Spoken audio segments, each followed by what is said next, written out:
The multiverse is a tapestry of infinite realities, each governed by its own immutable laws. Physics bend differently. Morality evolves along separate paths. But what happens when a thread tears loose? When a guardian forged in darkness crashes into humanity's brightest dream? When a knight who weaponizes fear meets a civilization that claims to have conquered it?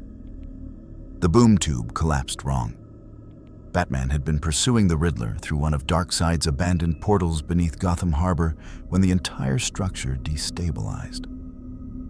The characteristic thundercrack of a boom tube opening became a scream. Reality itself tearing at frequencies that made his teeth ache even through the cowl's dampeners. Emergency seals in his suit, activated as the tunnel inverted, turned inside out and spat him into a maelstrom of colors that shouldn't exist. He didn't lose consciousness. Batman never allowed himself that luxury. When the distortion cleared, he was falling through a debris field in space. His cape snapped into glider configuration automatically, aerodynamics useless in vacuum, but structural integrity. Holding as his suit's emergency oxygen supply kicked in, 73 minutes of air. The HUD in his cowl flickered, recalibrating to an environment it had never been designed for. Stars wheeled around him, constellations wrong, all of them wrong. Not Earth's sky, not Earth's solar system. Chunks of twisted metal drifted past. Some kind of vessel destroyed recently, scorch marks still glowing faintly orange against the black. The architecture was unfamiliar. Smooth curves instead of rivets. Materials that absorbed light rather than reflecting it. Advanced. Whoever built this was decades, maybe centuries beyond anything on Earth. A massive shape emerged from behind a planetary body. Sleek saucer section connected to an engineering hull. Two nacelles swept back like wings. The ship was easily 4 times the size of a naval carrier. Pristine white hull marked with registry numbers. NCC 1701D. Batman's suit sensors screamed warnings as an energy beam locked onto him.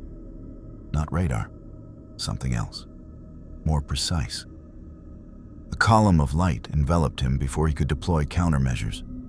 His body dissolved into cascading energy, every molecule cataloged and transported. He'd experienced teleportation before, motherbox technology, zeta beams. But this was cleaner, more refined.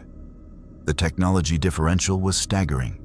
He rematerialized on a circular platform in a large chamber. Golden walls, smooth control panels with touch interfaces. Absolutely no cover. Terrible tactical position.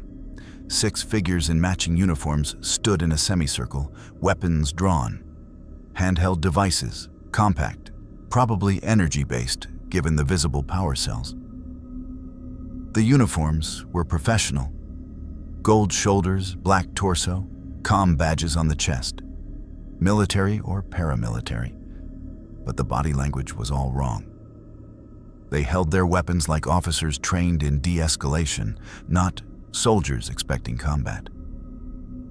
The man at the center was bald, 60s, carrying himself with the quiet authority of command.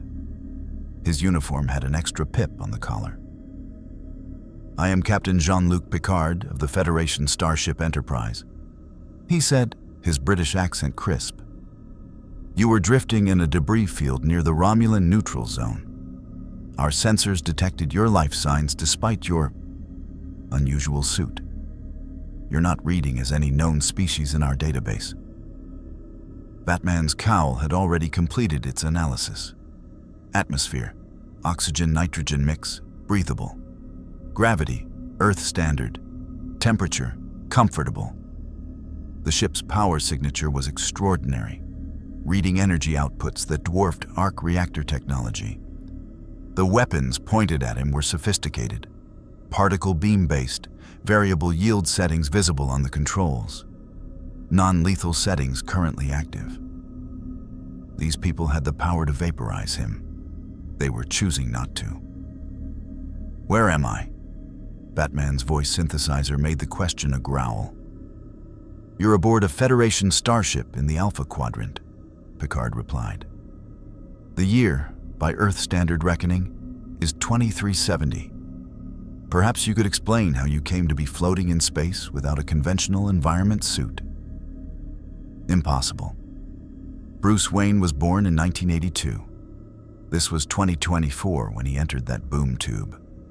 Either this was an elaborate deception or he'd crossed more than just space. A woman to Picard's left, dark hair pulled back, red uniform shoulders indicating a different division, held a tricorder. Captain, his biosigns are remarkable. Peak human conditioning across all metrics. Accelerated healing factors, though not superhuman. But his technology. She looked up, eyes sharp with scientific curiosity. That suit is reading as 21st century materials. Primitive by our standards, but integrated with remarkable efficiency. I'm not from your Federation, Batman said, testing the waters. Information gathering first. His suit was recording everything: architecture, technology, uniforms, speech patterns. Whatever this place was, he needed to understand it before making any moves. That much is evident, Picard said. He lowered his hand in a gesture, and the security team relaxed slightly. You're injured. Our sensors detected impact trauma consistent with explosive decompression. Dr. Crusher can... I'm fine. Batman's gauntlet flexed, the armor responding perfectly. His utility belt was intact, all systems green. They'd transported him without removing his equipment. Trusting. Dangerously trusting for a military vessel. Captain, his suit contains numerous weapons. A large man with a Klingon forehead ridge said, his deep voice edged with suspicion. Gold uniform, security officer. Edged implements, explosive compounds, directed energy devices. I recommend we confine him to quarters under guard until we determine his intentions. Or we could try asking, Picard said mildly. He met Batman's white lenses directly, unintimidated. You've been through an ordeal. Whatever brought you to that debris field left you stranded in space. We're not your enemies. But I need to know, are you a threat to this ship or its crew? The question was direct, honest. This captain genuinely believed diplomacy could work with a armed stranger who'd appeared from nowhere. Batman had dealt with military commanders his entire career. Generals, admirals, intelligence directors, all of them operated with suspicion first, questions later. This man was different. The crew was different. They'd rescued him, transported him aboard armed, and now stood there asking politely if he was dangerous. Either they were fools, or they came from a place where trust was the default. I'm not here to harm anyone, Batman said. Truth, he didn't even know where here was yet. But I need information. That debris field, what destroyed that ship? We're still analyzing the wreckage, the doctor said. Preliminary scans suggest a Romulan warbird engaged a Maquis raider. Both vessels were destroyed in the exchange. Romulan. Maquis. None of those words meant anything.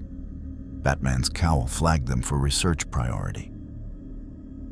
You'll forgive me for being cautious, Picard continued, but you appeared in a highly restricted zone during a period of tension between major powers.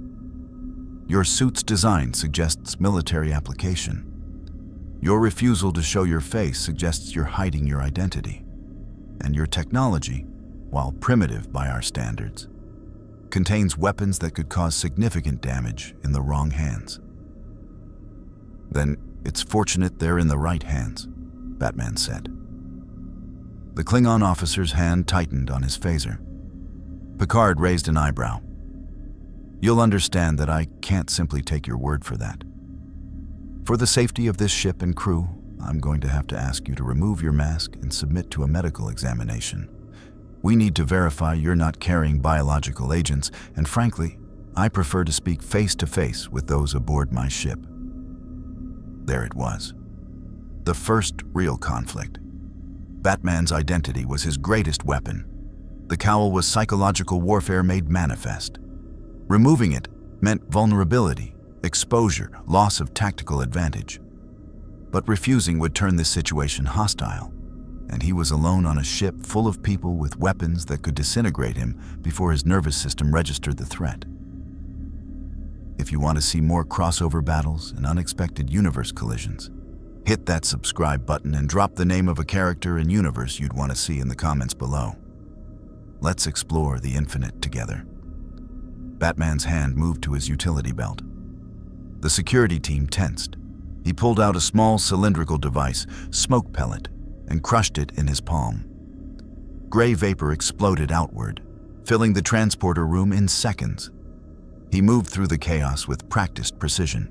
3 steps left, drop low, sweep the legs of the nearest guard. Gauntlet strike to another's wrist. The phaser clattered to the deck. Roll forward, fingers finding the phaser, examining it in the half-second before someone could react. Simple trigger mechanism, power setting dial, no biometric lock.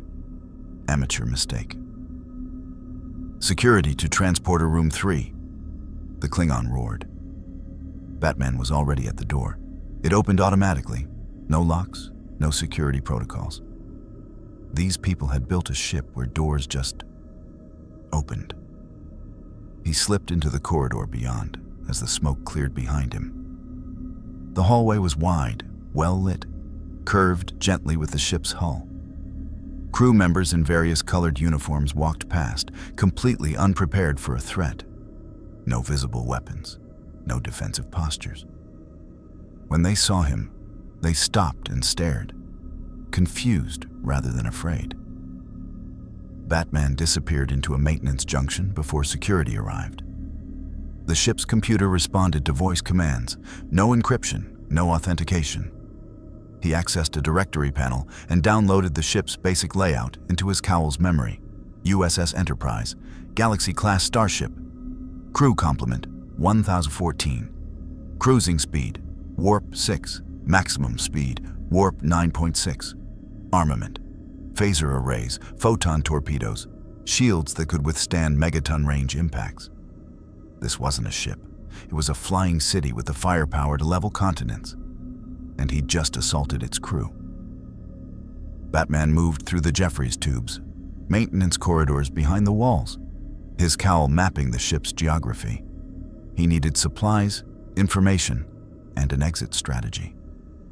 The Enterprise was too powerful to fight, too large to sabotage, too heavily crewed to hide in indefinitely. But every system had weaknesses. Every crew had blind spots. And Batman had survived worse than this. The Enterprise's internal sensors were sophisticated, but they were designed to track crew movements, not hunt infiltrators. Batman had spent 20 minutes analyzing the sensor grid's refresh rate from a maintenance junction on Deck 12. 0.73 seconds between scans. Narrow, but exploitable. He moved through the gaps. The Jeffries tubes were a network of crawl spaces and service corridors that honeycombed the ship's interior. Designed for maintenance access, they were tight, dimly lit, and, crucially, less monitored than main corridors. His cowl's passive sensors painted a 3-dimensional map as he crawled, marking power conduits, data lines, and structural weak points. Not that he planned to destroy the Enterprise. These people had saved his life, even if they'd also tried to unmask him. But intel gathering required understanding how things could break. Voices echoed through a ventilation grate ahead. Batman froze, cowl amplifying the audio. Completely bypassed security protocols, Worf's furious. A woman's voice, younger, American accent. I mean, who does that? Captain Picard tries to have a conversation, and this guy just vanishes into smoke like some kind of magician. His suit technology is fascinating, though. Different woman, calmer, with that same scientific curiosity he'd heard from the doctor. 21st century materials. But the integration is years ahead of that era's standard engineering. Whoever designed it understood systems theory at a level that shouldn't exist in that time period. Commander Data found trace elements in the smoke, custom chemical composition, military-grade obscurant mixed with sensory irritants. This wasn't some random drifter, Geordi. This was someone trained for tactical operations. Batman shifted position, angling his cowl's directional microphone.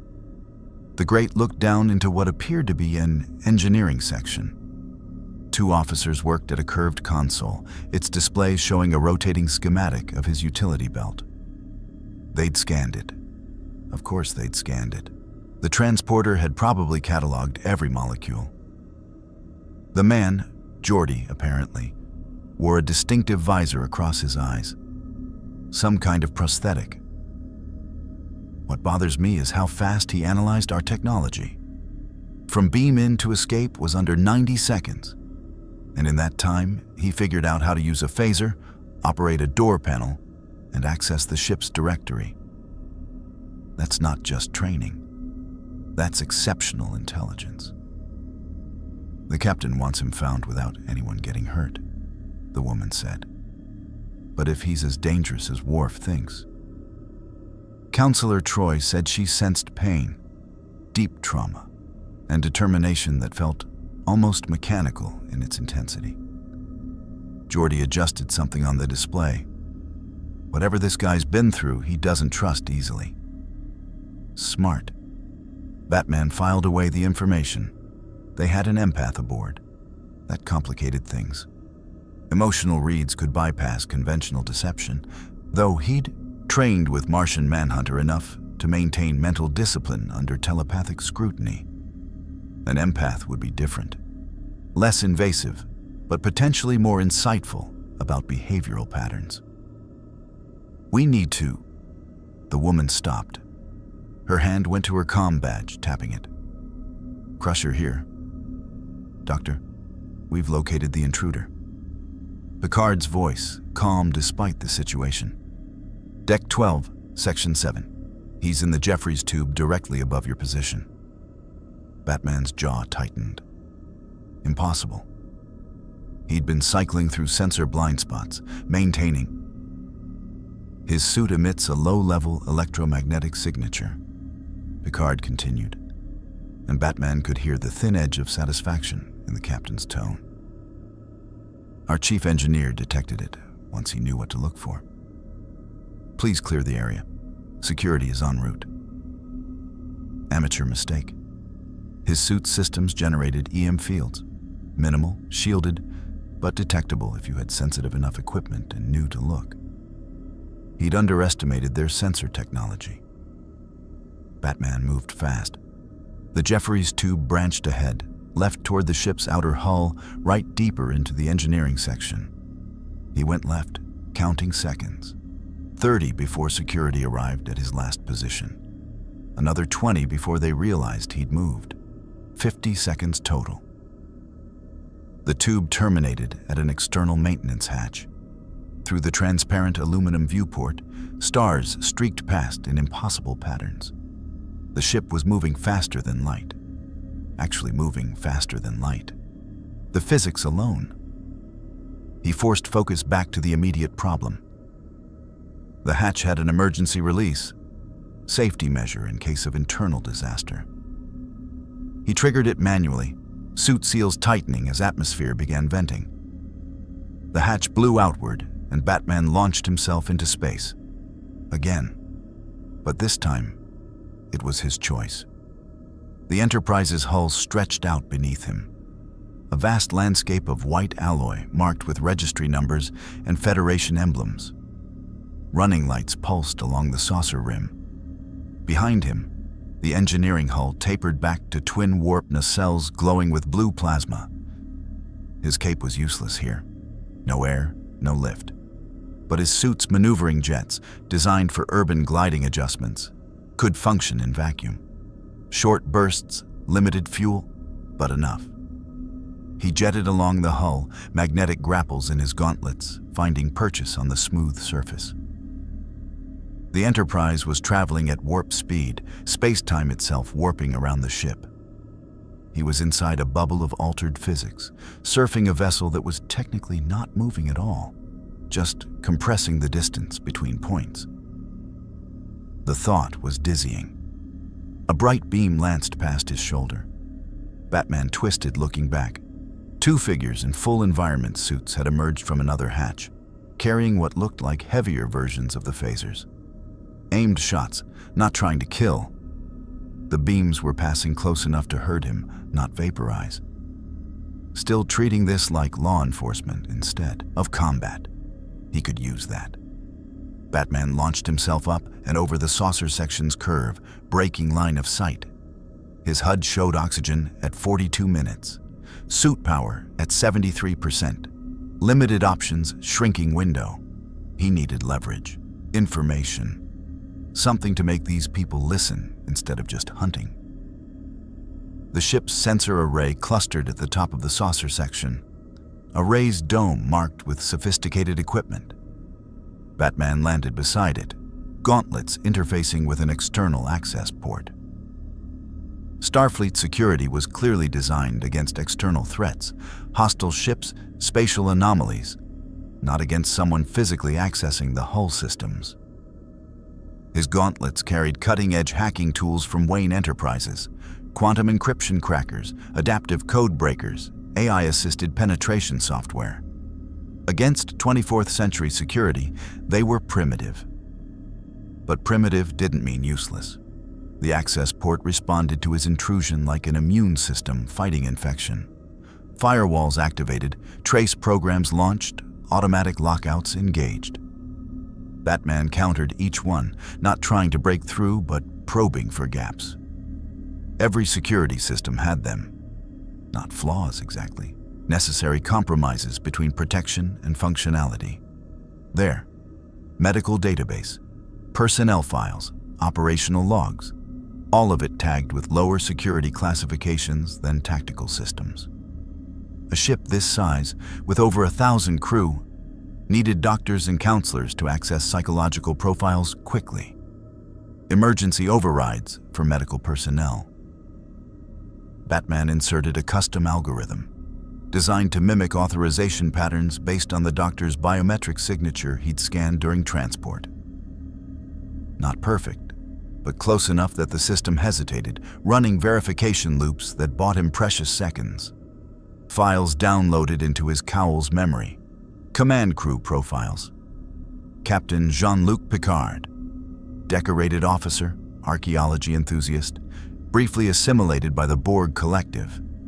That word again, Borg. Cross-referenced with the debris field analysis. Romulan vessel showed weapons signatures consistent with defense against Borg cutting beams. Whatever the Borg were, both the Federation and their enemies feared them. He kept reading. Ship's counselor Deanna Troi, half-betazoid empath, psychological profile specialist. Security chief Worf, Klingon raised by humans, struggles with divided cultural identity. Chief engineer Geordi LaForge, blind from birth. Visor provides enhanced visual spectrum. Chief medical officer Beverly Crusher, widowed, son aboard ship, holds record for. The hull plating beneath his feet vibrated. A transporter beam was forming. Batman rolled sideways as 4 security officers materialized around his previous position, phasers raised. He triggered smoke pellets. They dispersed wrong in vacuum, particles scattering instead of creating proper cover. But the brief visual disruption was enough. Magnetic grapple fired, pulling him toward the ship's underside. Phaser fire traced his trajectory. One beam clipped his cape, burning through the memory fabric. The material resealed automatically, but the damage registered. These weren't warning shots anymore. He rounded the saucer's rim and launched himself toward the engineering hull. The ship's structure was complex. Plenty of protrusions, sensor arrays, weapon emplacements to use as cover. Batman moved like he was navigating Gotham's rooftops, translating urban infiltration skills to zero-gravity maneuvering. Another transporter beam. This time, only one figure materialized. The Klingon? Worf. No environment suit. He wore his standard uniform with just an emergency force field shimmering around him. In his hands, a batleth. Curved blade, two-handed grip, designed for close combat. "Enough running," Worf growled over the comm channel. "Face me with honor, or I will drag you back to the brig unconscious." Batman assessed quickly. The Klingon outweighed him by 50 pounds, mostly muscle. The blade was unfamiliar, but clearly well-maintained. Worf's stance suggested formal training, traditional fighting style, probably ceremonial in origin. Effective, but predictable. And he just made it personal. Batman dropped toward him, cape billowing uselessly. Worf swung the batleth in a horizontal arc, telegraphed, committed. Batman twisted mid-flight, gauntlet catching the blade's outer curve and redirecting it past his torso. His other hand struck Worf's wrist, joint manipulation amplified by armor servos. The Klingon grunted but didn't release the weapon. Stronger than expected. Batman adjusted tactics, used Worf's own momentum to spin them both, magnetic boots finding purchase on the hull. They grappled in the surreal silence of space, two warriors trading holds and counters while stars streaked past. Worf fought with power and precision. Batman fought with efficiency and adaptation. The comm channel crackled. "Mr. Worf, stand down." Picard's voice, commanding. "We have him contained." Batman realized the truth a half-second too late. The fight was a distraction. A tractor beam locked onto him, invisible but undeniable. His body lifted away from the hull, suspended in a cylinder of directed gravitons. His suit couldn't overcome it.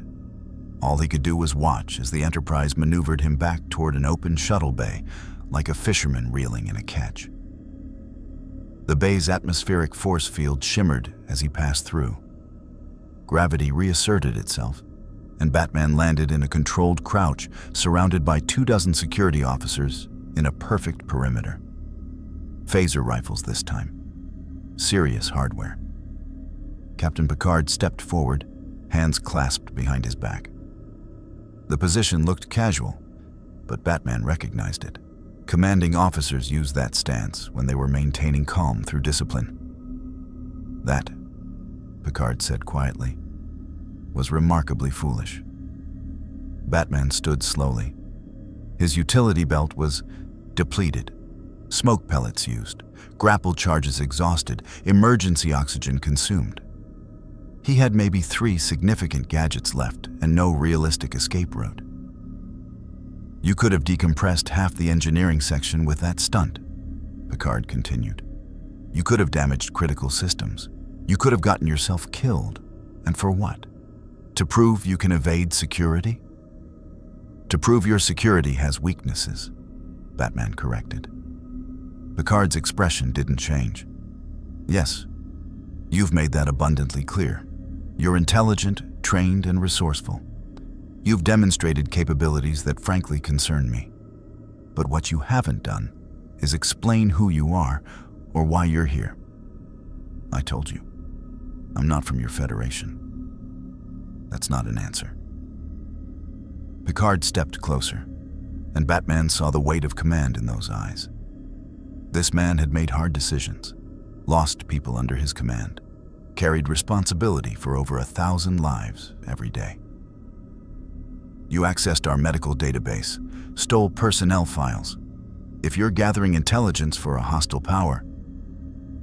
"I'm gathering intelligence to survive," Batman cut him off. "I was transported here against my will.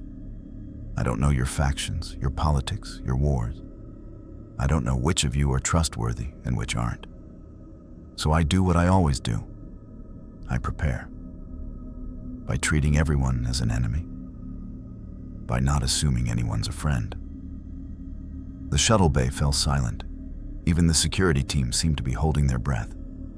Picard studied him for a long moment. "You're a soldier?" "I'm a detective." "No." Picard shook his head. "Detectives investigate crimes after they occur. You prepare for threats before they materialize. You operate from a position of perpetual suspicion. That's not investigation. That's warfare." Batman said nothing. The observation was too accurate to deny. "I'm going to make you an offer," Picard said. "One time only. Remove your mask. Tell me who you are and where you came from. Answer my questions honestly, and I will help you find a way home. And if I refuse? Then I confine you to the brig as a potential security threat until we reach the nearest starbase, where Starfleet intelligence will take custody. They'll unmask you by force if necessary, scan your technology, and interrogate you until they're satisfied you're not a threat." Picard's voice softened slightly. "I'd prefer to avoid that. Despite your actions, I believe you're not malicious, merely cautious to an extreme degree." Batman's tactical computer ran scenarios. Compliance led to exposure, but potential alliance. Refusal led to imprisonment, but maintained operational security. Neither option was optimal. But he was alone, billions of light years from Earth, in a universe where the rules were fundamentally different. Sometimes, even Batman had to take calculated risks. His hands moved to his cowl. The cowl's release mechanism was biometric, coded to his touch, his neural patterns. Batman had designed it that way after too many enemies tried to unmask him unconscious. As the seals disengaged with a soft hiss, he was acutely aware that he was about to do something he rarely allowed: show weakness. Bruce Wayne's face emerged. No makeup, no disguise. Just a man in his early 40s with sharp features, a strong jaw, and eyes that had seen too much violence. A thin scar cut through his left eyebrow, courtesy of Ra's al Ghul years ago. The security team stirred. Picard remained impassive, but his eyes tracked every detail with the practiced observation of a career officer. "My name is Bruce Wayne," Batman said. His voice without the modulator was different, still controlled but missing the synthesized menace. "I'm from Earth, Gotham City, United States, the year 2024. "Impossible," Worf said flatly. "Earth in 2024 was pre-warp civilization. First contact doesn't occur until 2063. "Different Earth," Bruce said. "Different timeline, different universe entirely, based on what I've seen." He gestured to the shuttle bay around them. "Your technology is centuries beyond anything in my world. Your warp drives, transporters, replicators. None of that exists where I'm from. But we have other things. Metahumans with powers that defy physics. Alien civilizations that visited millennia ago. Magic that operates on principles your science can't explain."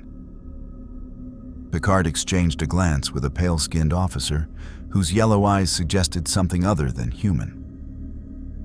"Commander Data, analysis?" "The dimensional rift hypothesis is theoretically sound, Captain," Data replied. His speech pattern was precise, almost mechanical. "Quantum mechanics allows for infinite parallel universes. If Mr. Wayne's universe developed along a divergent path, one where faster-than-light travel was not achieved, but where other phenomena emerged, his story is consistent with established multiverse theory." "You're an android," Bruce said, recognition clicking.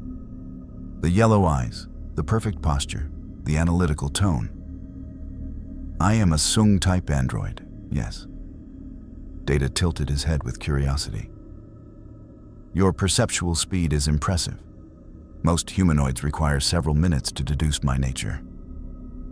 I've worked with artificial intelligences before." Bruce thought of the Bat computer, of Brother Eye before it became corrupted, of Red Tornado. "Your body language is remarkably human, but you don't breathe, and your eye movements don't track quite right for organic vision. Data's expression brightened, if an android could be said to brighten. Fascinating. You deduce through micro-behavioral analysis. I would very much like to discuss your investigative methodologies. Later, Data. Picard turned back to Bruce. You say you're a detective, yet you carry an arsenal that suggests military training. Your suit is armored for combat. You disabled my security team in seconds. That's not typical investigative work. Where I'm from, investigation often leads to combat, Bruce said. My city, my world, is different from yours. We haven't evolved beyond violence.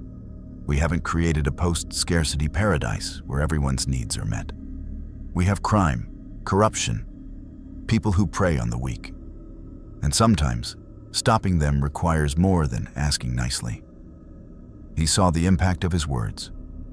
The crew exchanged uncomfortable looks. They'd grown up in a federation that believed humanity had transcended its baser nature. The idea of a human civilization still mired in violence clearly troubled them. Are you saying you're a vigilante? Worf demanded. I'm saying I do what's necessary when the law isn't enough. That is vigilantism, Worf pressed. Taking justice into your own hands, operating outside legal authority. Yes.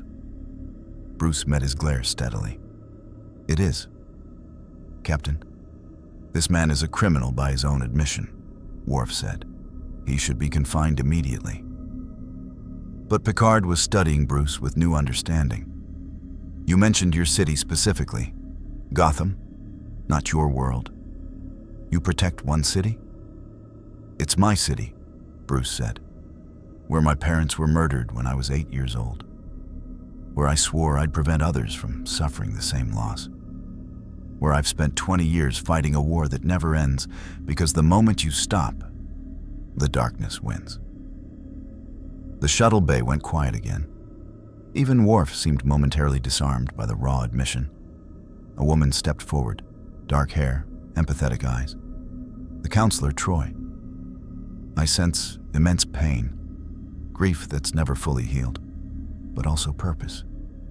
You've channeled your trauma into something you believe serves a greater good. Don't psychoanalyze me, Bruce said sharply. I'm not. Troy's voice was gentle. I'm just observing that you're one of the most driven individuals I've ever encountered. Your determination is extraordinary, but it's also isolating. You don't trust easily because trust means vulnerability, and vulnerability means more loss. Too close, too accurate. Bruce felt exposed in a way that had nothing to do with removing his cowl. Picard seemed to reach a decision. Mr. Wayne, I'm going to be direct. Your methods are antithetical to everything the Federation stands for. We believe in due process, in rehabilitation over punishment, in solving problems through diplomacy and understanding. The idea of one man appointing himself judge, jury, and... I don't kill, Bruce interrupted. Ever. That's my one rule. I'll break bones, I'll terrify, I'll put criminals in prison. But I don't execute them. That's something, Picard said, though his tone suggested it wasn't much. But it doesn't change the fundamental problem. You operate outside the law, you use fear as a weapon, you trust no one. How am I supposed to help someone who treats everyone as a potential enemy? By understanding that where I come from, they often are, Bruce said. I've been betrayed by allies, by friends, by people I trusted with my life. I've seen governments corrupted, police forces bought off, heroes compromised. Paranoia isn't a character flaw in my world. It's a survival mechanism. Then your world is profoundly broken, Picard said quietly. Yes, Bruce agreed. It is. That's why I fight to fix it. Data spoke up. Captain, if I may. Mr. Wayne's psychological profile suggests he is not a threat to the Enterprise or its crew. His actions have been defensive rather than aggressive. His theft of personnel files was intelligence gathering, not preparation for attack. And his consistent refusal to use lethal force, even when threatened, indicates a functional moral compass. Functional? Worf scoffed. He assaulted security officers. Non-lethally, Data pointed out. And only after we attempted to remove his primary defensive equipment, his mask, which he clearly views as essential to his operational security. From his perspective, our demand was hostile. Bruce felt grudging respect for the android. Data was analyzing the situation without emotional bias, simply following logic to its conclusion. Picard rubbed his temples. This is unprecedented. Mr. Wayne, I want to help you, truly, but I need something from you first. Proof that you can operate within our framework, that you won't disappear into our corridors every time someone asks you a question you don't want to answer. What kind of proof? Your cooperation, voluntarily. Picard gestured to the security perimeter. You're surrounded by 24 armed officers. You've exhausted your equipment. You have nowhere to run. And yet, I'm asking, not ordering. Stay in quarters we'll assign. Allow Dr. Crusher to examine you medically, to ensure you're not carrying any biological threats. Work with Commander Data to analyze the dimensional anomaly that brought you here. Help us understand your technology so we can potentially reverse the process and send you home. And in exchange, freedom of movement under escort, access to our resources, and my word that we will not imprison you, experiment on you, or turn you over to Starfleet intelligence without cause. Bruce considered. It was a better deal than he'd expected. Picard was offering trust, limited, conditional trust, but trust nonetheless. The captain was taking a risk, one his security chief clearly disagreed with. But there was another factor. The personnel files he'd stolen included mission logs. The Enterprise wasn't on a peaceful exploration mission. They were patrolling near something called the Romulan Neutral Zone. Tensions were high. And those references to the Maquis, rebels fighting against both the Federation and something called the Cardassian Union, suggested this peaceful utopia had fractures. If Bruce wanted to understand this universe, to find a way home, he needed allies. And Picard, for all his idealism, seemed like a man who kept his word. All right, Bruce said. I'll cooperate. But I need something too. Picard raised an eyebrow. You're in no position to negotiate. Information, Bruce said. You mentioned the Maquis, rebels fighting Federation policy. That means your perfect society isn't so perfect. I want to know what's really happening in this universe. Not the sanitized version, the truth. The conflicts, the threats, the things that make a captain patrol a neutral zone with weapons charged. A long pause. The crew shifted uncomfortably. Very well, Picard finally said. You want truth? The Federation is at peace with most of our neighbors, but that peace is fragile. The Cardassians recently ended a long conflict with us, a treaty that required us to abandon some of our own colonists in disputed territories. Those colonists formed the Maquis and are now fighting a guerrilla war against Cardassian occupation. The Romulans, our historic enemies, watch from across the neutral zone for any sign of weakness. And the Borg... He paused, something dark crossing his expression. The Borg are a collective consciousness that assimilates entire civilizations. They came once. They will come again. Bruce absorbed the information. So the Federation had enemies, had made hard choices that left people behind, faced threats that terrified even their most decorated captains. Not so different from his world after all. "One more thing," Bruce said. "That debris field where you found me. You said it was a Maquis raider fighting a Cardassian ship, both destroyed. Were there survivors?" "Unknown," Worf said. "The debris field was unstable. We prioritized rescuing you over recovery operations." "Then we need to go back," Bruce said. "If there are survivors, they're running out of time." Picard's eyes narrowed. "You were unconscious in space. You had no way of knowing if anyone else was in that debris field." "I saw the wreckage," Bruce said. "The damage patterns. Both ships were firing at each other at close range, desperation tactics. That suggests neither side wanted to be there. Forced confrontation, not planned combat. Which means whoever survived is going to be disoriented, injured, and vulnerable. Or armed and hostile," Worf countered. "Possibly both." Bruce met Picard's gaze.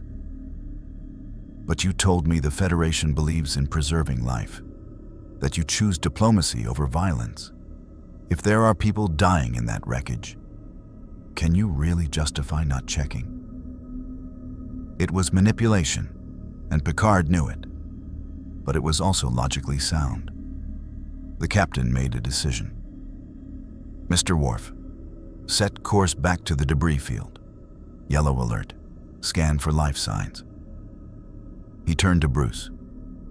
"You're confined to the observation lounge during this operation. Lieutenant Worf will guard you personally. And Mr. Wayne, if you make me regret this decision, android psychological assessment or not, you will spend the rest of this journey in the brig. Understood?" "Understood." As security escorted Bruce from the shuttle bay, he caught Data's analytical gaze. The android tilted his head fractionally. Acknowledgement, perhaps. Or curiosity. Bruce had made his first ally in this universe. Now he needed to make sure Picard's trust wasn't misplaced. Because if there were survivors in that debris field, they might know what had caused the dimensional rift. And if they knew that, Bruce could find a way home. Or decide if home was even where he needed to be. The observation lounge wrapped around the Enterprise's forward section in a curved wall of transparent aluminum. Stars streaked past in elongated ribbons of light. The visual distortion of faster-than-light travel. Bruce stood at the viewport, arms crossed, analyzing everything. Worf positioned himself between Bruce and the door, Batleth held loosely, but ready. The Klingon hadn't spoken since they'd left the shuttle bay, but his eyes tracked every movement Bruce made. "You don't trust me," Bruce said. "No," Worf replied bluntly. "Good. I wouldn't either." That earned a grunt that might have been approval. "You are not like the humans I know. You think like a warrior, but you claim to be a detective. In my world, they're the same thing." Worf considered this. "On Kronos, my homeworld, there is no separation between warrior and investigator. To hunt an enemy, one must understand their nature. To understand their nature requires investigation. Perhaps your world is not so different from mine." Bruce glanced at him. The Klingon was massive, easily 6'3", 240, all muscle. The ridged forehead suggested a subspecies of human, or possibly an entirely different evolutionary path. But his eyes held intelligence and something else. Conflict. "You're not comfortable here," Bruce observed. "On this ship, with these people." Worf's grip tightened on his blade. "You know nothing of... You were raised by humans, but you're not human. You follow Starfleet protocols, but they're not your protocols. You wear that uniform, but part of you wishes you were wearing something else." Bruce turned to face him fully. "You're caught between two worlds. Neither fully accepts you. So you overcompensate. Become the perfect Starfleet officer to prove you belong." The Klingon's expression was dangerous. "You presume much." "I read your file," Bruce said. "Parents killed at Kitomer massacre. rescued by a Starfleet officer, raised on Earth. Only Klingon in your academy class. That's not presumption, it's deduction. Reading a file is not understanding. But Worf's stance had shifted slightly, defensive rather than aggressive. No, Bruce agreed. Understanding comes from recognizing the same pattern in yourself. I know what it's like to lose your parents young, to grow up different from everyone around you, to forge an identity that doesn't quite fit anywhere. Before Worf could respond, the ship lurched. The warp field collapsed, and the stars snapped back to pinpoints of normal light. Red alert klaxons echoed through the corridors. Picard's voice came over the comm. Bridge to observation lounge. Mr. Worf, we've arrived at the debris field. Sensors are detecting fluctuating energy readings, possible survivors, but there's interference from residual plasma fires. I need you on the bridge. Worf tapped his comm badge. Captain, I cannot leave the prisoner unguarded. Mr. Wayne is not a prisoner, Picard corrected, though his tone was firm. He's a guest under supervision. Bring him to the bridge. I want his analytical perspective on this debris field. Worf looked like he wanted to argue, but discipline won. Acknowledged. He gestured to the door. You will walk 3 paces ahead of me. You will not touch any controls. You will speak only when spoken to. Understood? Perfectly. The bridge was smaller than Bruce expected, intimate almost. A captain's chair positioned centrally, facing a main view screen that dominated the forward wall. Stations arranged in a semicircle: helm, operations, tactical. Picard sat in command, Troy to his left in a counselor's position. The view screen showed the debris field. Twisted metal drifted in zero gravity, glowing with residual energy. 2 distinct wreckage patterns. One ship had been sleeker, curved, almost avian in design. The other was blockier, more utilitarian. Mr. Data, report, Picard ordered. The android worked his console with inhuman speed. Sensors detect 3 life signs within the debris field, Captain. 2 aboard what remains of the Maquis vessel, 1 in an escape pod from the Romulan ship. All 3 are in critical condition. Transporter sensors are having difficulty achieving locks due to interference from ionized plasma and unstable antimatter containment. Can we clear a path with phasers? Negative. The debris field is too dense. Cutting through it would require 17 minutes minimum. Based on bioscan readings, the survivors have approximately 8 minutes before life support fails. Bruce stepped forward. Send me. Every head on the bridge turned. Absolutely not, Worf said. But Picard was listening. Explain. I'm trained for hostile environment rescue, Bruce said. Urban disaster zones, collapsed buildings, structures on fire. I've pulled people from wreckage under worse conditions than this. Your transporter can't get a lock, but you can beam me close and I can navigate the debris manually. You don't have a proper environment suit, Dr. Crusher said from her station. Your armor was designed for atmospheric operations, not extended EVA. How long can it maintain integrity? Based on our scans, 15 minutes, maybe 20 if you're conservative with movement. That's enough time. Mr. Wayne, this is not your responsibility, Picard said carefully. These are not your people. You have no obligation to risk your life for them. Bruce met his eyes. You wanted proof I can work within your framework. Here it is. You prioritize preserving life. So do I. Send me in. Data spoke up. Captain, his proposal has merit. Mr. Wayne's armor is significantly more maneuverable than our standard EVA suits. His training in confined space operations exceeds that of our security personnel, who are primarily trained for shipboard combat. And his reduced mass compared to a fully equipped rescue team means less stress on the transporter's targeting systems.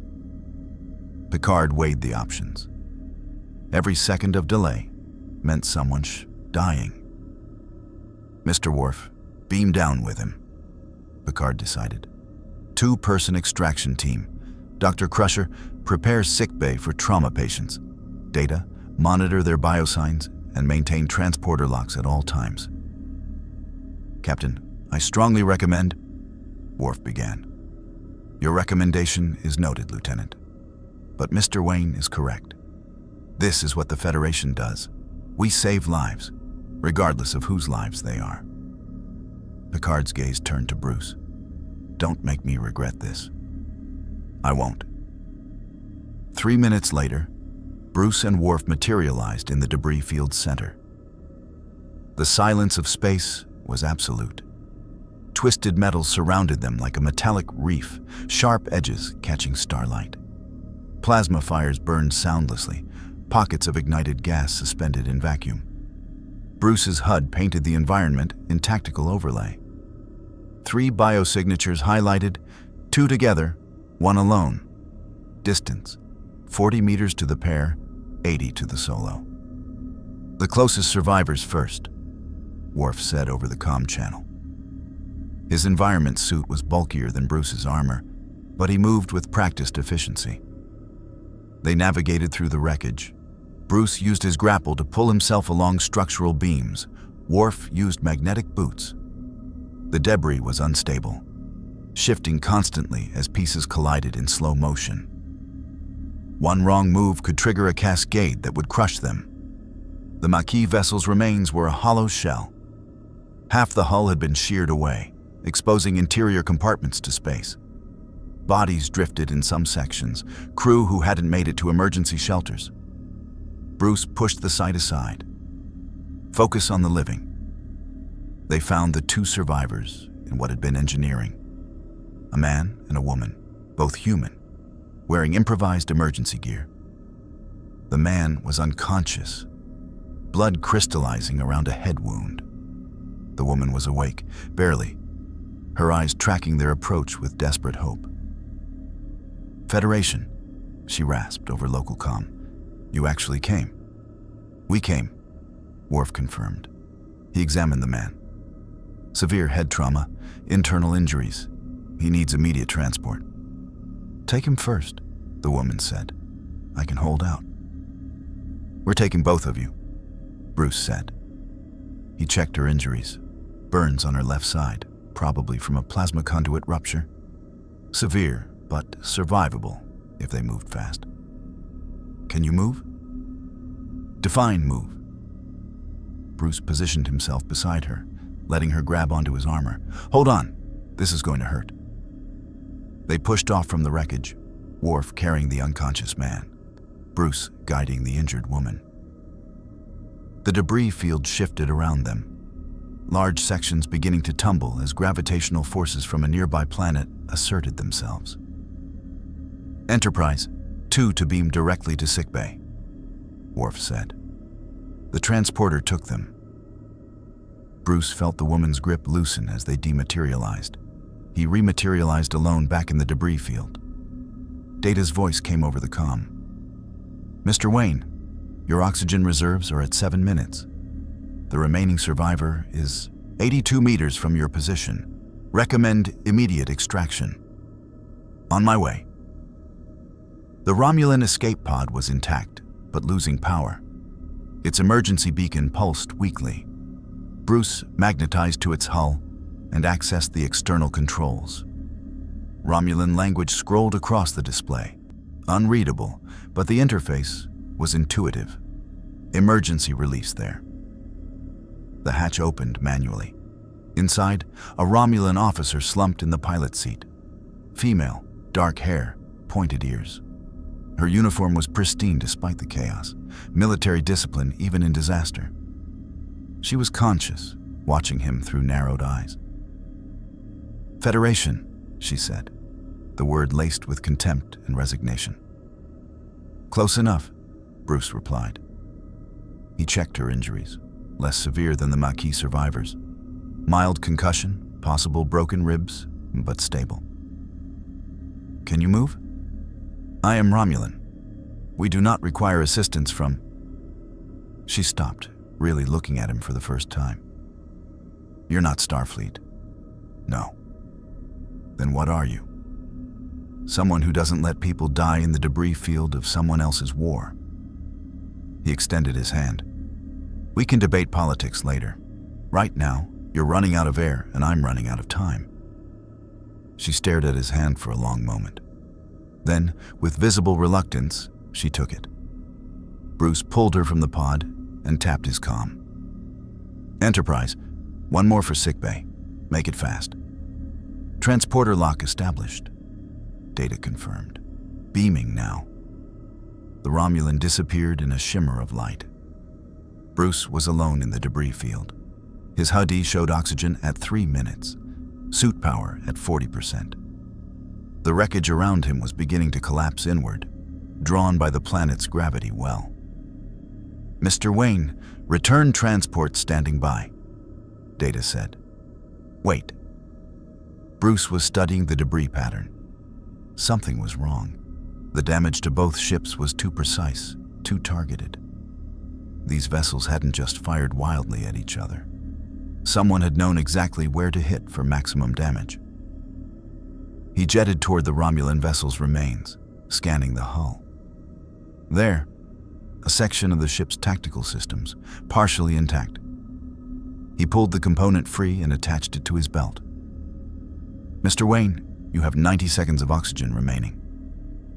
I know. He moved to the Maquis ship, searching for its equivalent. There. Navigation logs, damaged but potentially recoverable. 60 seconds. Bruce grabbed the component and kicked away from the wreckage.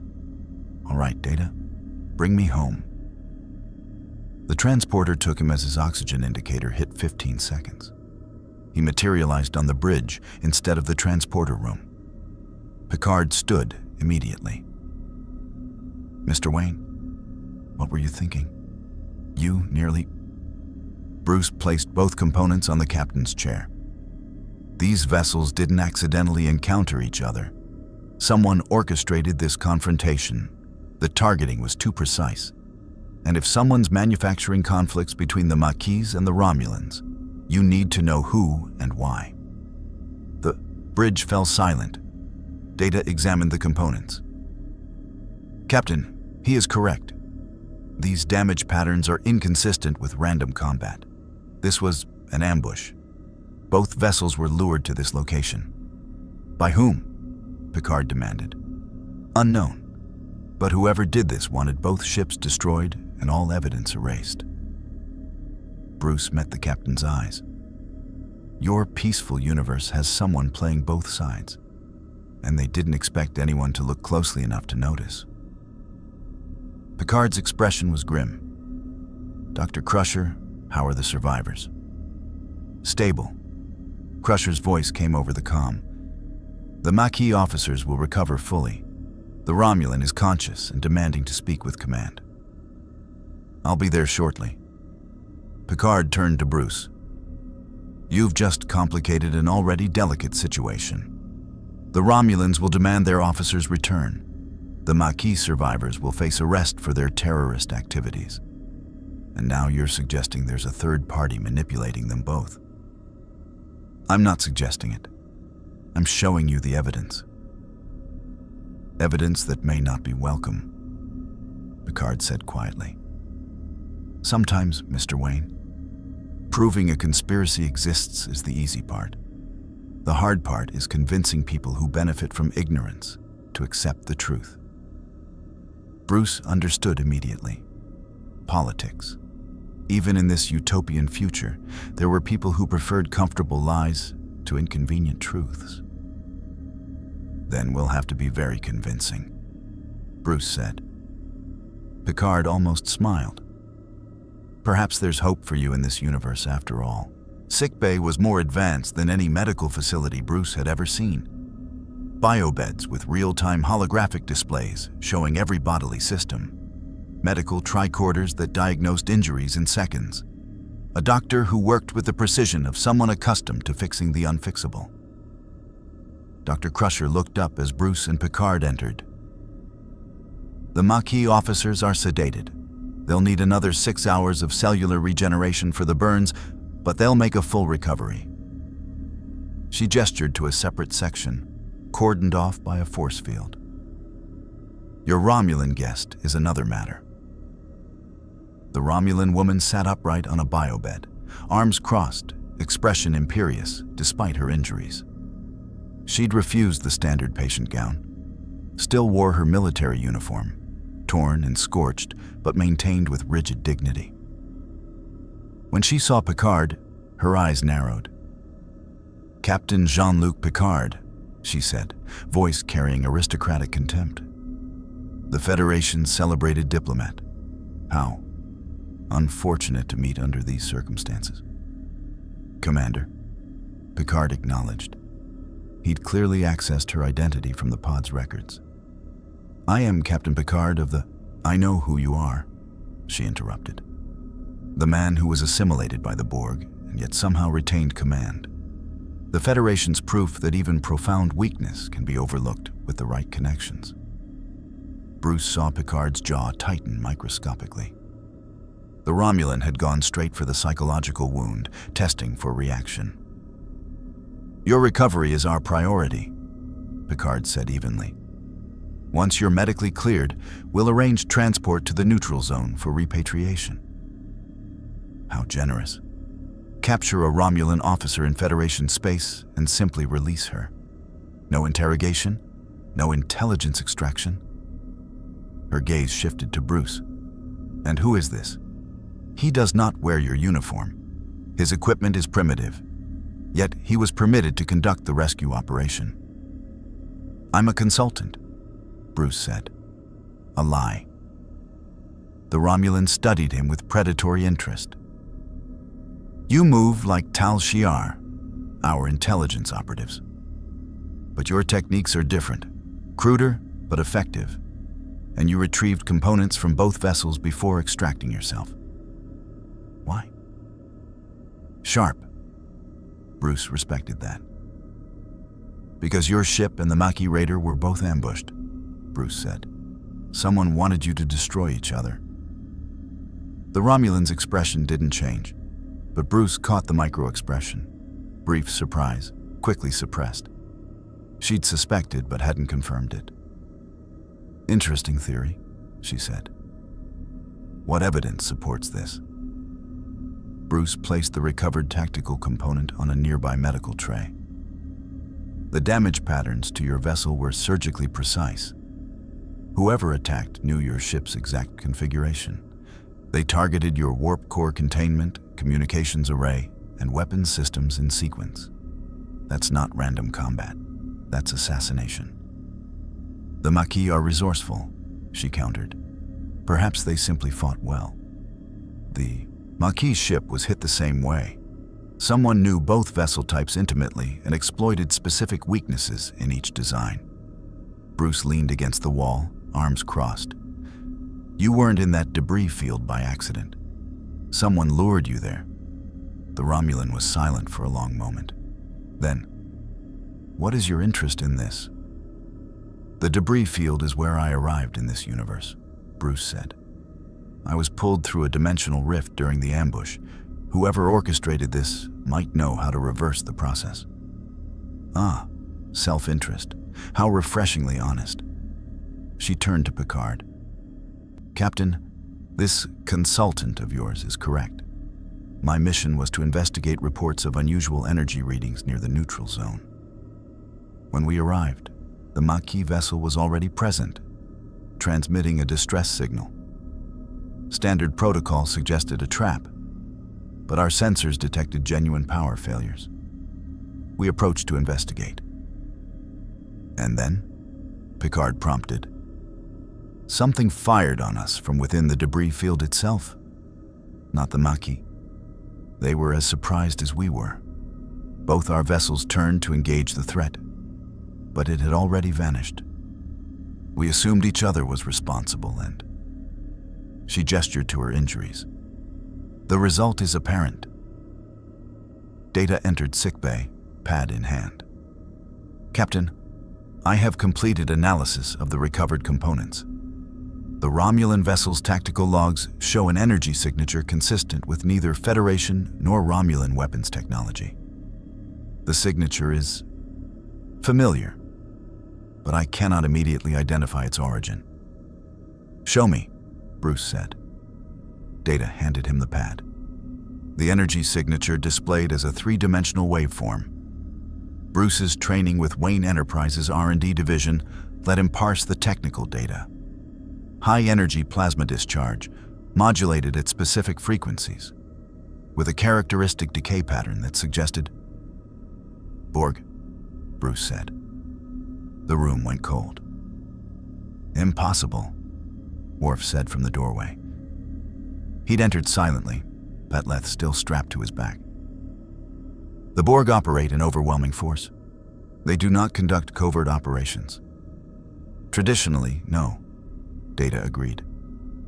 "However, the energy signature bears unmistakable characteristics of Borg cutting beams." "Mr. Wayne, how did you identify this so quickly?" "I read Picard's file," Bruce said, meeting the captain's eyes. "You were assimilated, became Locutus of Borg. You'd have been exposed to their technology intimately. When I saw this signature, I cross-referenced it with descriptions of Borg weapon systems in your psychological evaluation reports." Picard's expression was carved from stone. "Those files are classified." "I know. You had no right. You wanted cooperation." Bruce cut him off. "I gave you cooperation. I didn't promise to stop investigating." He turned back to the signature. "This doesn't match typical Borg tactics because it's not typical. This is reconnaissance. Someone, or something, is testing your defenses, seeing how you react when Maquis and Romulans are set against each other." The Romulan commander had gone very still. "The Borg do not conduct reconnaissance. They assimilate. That is their only function." "Maybe they've adapted," Bruce said. "Or maybe someone's using Borg technology for their own purposes." "There is a third possibility," Data said carefully. "Borg drones occasionally become separated from the collective. These individuals retain Borg enhancements, but operate independently. If such a drone had access to a Borg vessel's weapons systems, it could use them without the collective's knowledge," Picard finished. His face had gone pale. "A rogue drone with a ship. God help us."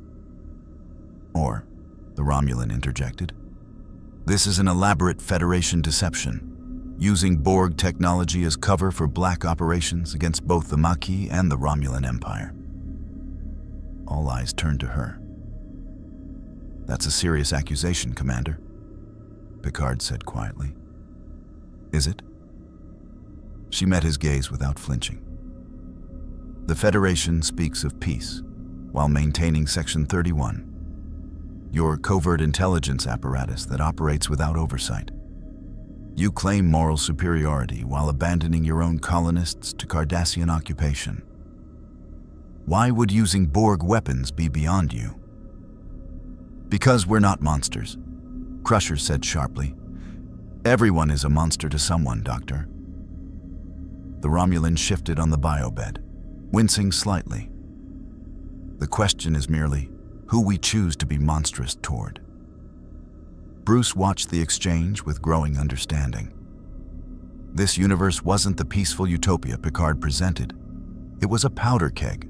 Old enemies maintaining fragile truces, rebel factions fighting abandoned wars, and now someone using weapons that terrified entire civilizations to manipulate events. It reminded him of Gotham.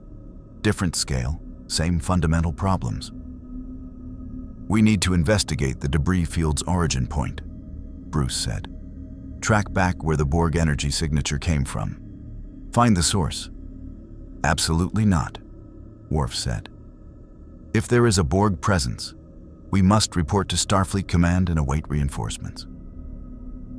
"By which time the trail will be cold," Bruce countered. "Whoever did this is covering their tracks. Every minute we delay makes finding them harder." Mr. Wayne raises a valid point, Data said. However, Lieutenant Worf is also correct that encountering the Borg without preparation would be strategically unsound. Picard looked between them. Commander Data, how long would it take to trace the energy signature's trajectory? Approximately 4 hours, assuming the trail has not completely dissipated. And reinforcements from Starfleet? Nearest available vessel is the USS Yorktown, 18 hours at maximum warp. Picard made his decision.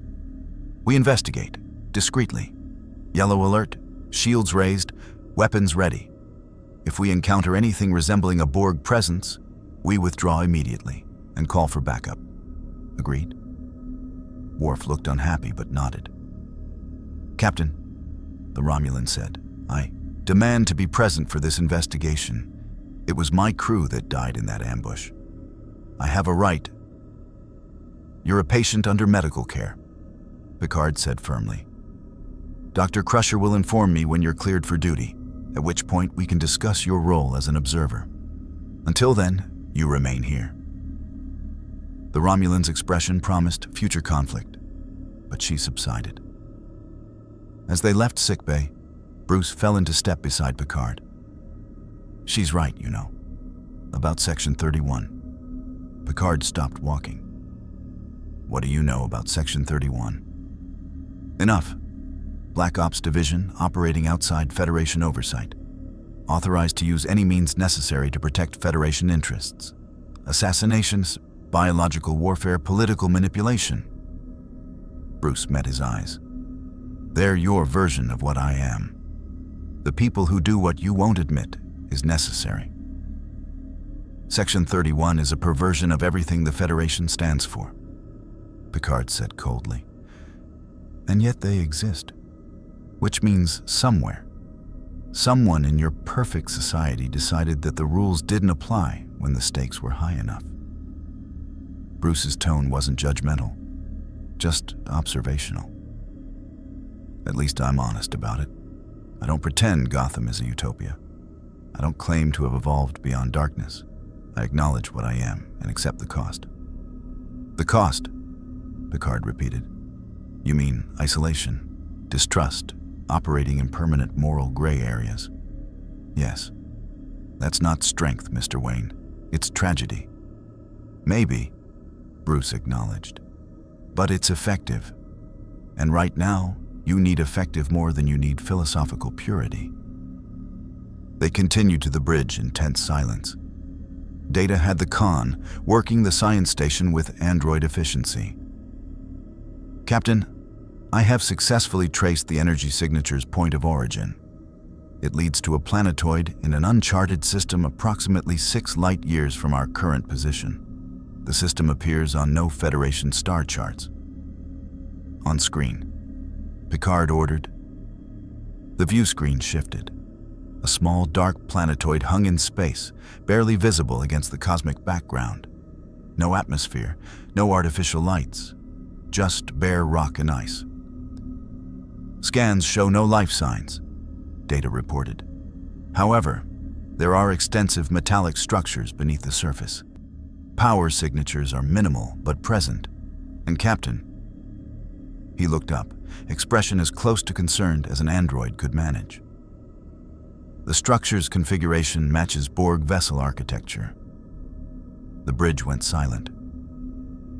Could it be a Borg ship that crashed? Crusher asked quietly. Possible, Data said. However, the structure has been present for approximately 17 years based on geological impact patterns. That predates any recorded Borg incursions into this sector. Bruce stepped closer to the view screen. 17 years? That's before the Enterprise's encounter with the Borg at Wolf 359. Yes, Picard said, voice tight. Which means there was a Borg presence in Federation space long before we knew they existed. A dormant ship, Worf suggested. Waiting. Or a research station, Bruce said. Everyone looked at him. If someone wanted to study Borg technology without the collective knowing, A crashed ship on an uncharted planetoid would be perfect, isolated, hidden, but still functional enough to provide working examples of their weapons systems. You're suggesting someone has been experimenting with Borg technology for nearly 2 decades, Picard said slowly. I'm suggesting someone has been preparing. The question is, preparing for what? Data's console beeped urgently. Captain, sensors detect a vessel emerging from warp. It is on an intercept course. Identification? Starfleet configuration, Intrepid class, registry NCC 74656, USS Voyager. Data paused. Captain, Voyager was reported lost in the Badlands 7 months ago. They are listed as missing, presumed destroyed.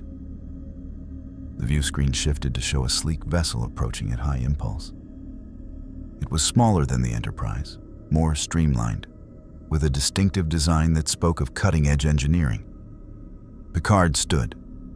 Hail them. Channel open, sir. The screen changed. A woman appeared, late 30s, auburn hair pulled back, captain's pips on her collar. Behind her, a bridge that matched the Intrepid class configuration. Captain Picard, she said, her tone carefully neutral. This is Captain Catherine Janeway of the Voyager. I need to speak with you immediately. It's about that planetoid you're approaching. Captain Janeway, we believed Voyager was lost.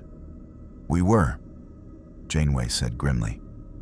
For 7 months, we've been trapped 70,000 light years from home. We just returned 3 days ago, using technology I barely understand. And before you ask how we got back, I need to warn you. That planetoid contains more than just Borg technology. Explain, Picard demanded. Because Voyager found it too. 70,000 light years away, on the other side of the galaxy. The exact same configuration, the exact same structures. Janeway's expression was haunted. Captain, someone has been building a network, and they've had 17 years to get ready. Bruce felt the pieces clicking together, multiple sites, Borg technology, decades of preparation. Someone was building something enormous, something that required both stealth and time. What are they building? Bruce asked. Janeway's eyes found him on the screen, a stranger in armor, clearly not Starfleet. She frowned but continued. We don't know. But whatever it is, they used it to pull Voyager across 70,000 light years of space in seconds. That kind of technology doesn't just move ships, Mr. Wayne. Mr. Wayne. That technology could move entire fleets, entire planets, if scaled up properly. She leaned forward. And 3 days ago, all the sites went active simultaneously. Whatever they're building, it's ready. And we're out of time. The Enterprise's conference room was crowded. 2 captains, their senior staff, 1 Romulan commander under guard, and a man in a batsuit. Bruce stood near the viewport, listening, analyzing, calculating. Captain Janeway paced as she spoke, her movements sharp with barely suppressed tension. Voyager was pulled into the Badlands by what we thought was a plasma storm. It turned out to be a displacement wave. Technology so advanced it made our warp drive look like a steam engine. We materialized 70,000 light years away in the Delta Quadrant, stranded. How did your crew survive 7 months that far from home? Crusher asked. We didn't just survive. We found allies. The Ocampa, the Talaxians, even some ex-Borg drones who'd escaped the collective. Janeway pulled up a holographic display. But we also found this. The image showed a planetoid identical to the one the Enterprise was approaching. Metallic structures jutting from rock. Borg architecture fused with something else. Smooth, organic curves that didn't match standard collective design. We thought it was a Borg outpost, Janeway continued. But when we investigated, we found it was dormant, waiting. The power systems were cycling on a timer, one that wouldn't activate for another 6 months. We couldn't disable it, so we documented everything and continued trying to find a way home. And then, Picard prompted. 3 days ago, every network site activated simultaneously, including the one near us. It generated another displacement wave, pulled us back across the galaxy in seconds. We materialized near Deep Space Nine, reported to Starfleet, and immediately started hunting for other sites. Janeway's expression hardened. We found 17 of them, all across Federation space, Romulan territory, even in the Gamma Quadrant. Someone has been building this network for decades. Bruce spoke up. And using Borg technology to cover their tracks. Anyone who investigates gets scared off by the collective's reputation. Exactly.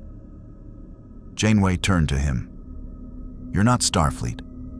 Picard's report mentioned a dimensional traveler with unique investigative skills. You're him? Bruce Wayne. I'm from a parallel universe where humanity developed differently. Janeway cut him off. I read the brief. You arrived in a debris field caused by one of these sites manipulating Maquis and Romulan vessels into conflict. You've been busy, Bruce observed. I've been awake for 46 hours trying to understand what happened to my ship. Janeway pulled up another display, the energy signature Data had recovered.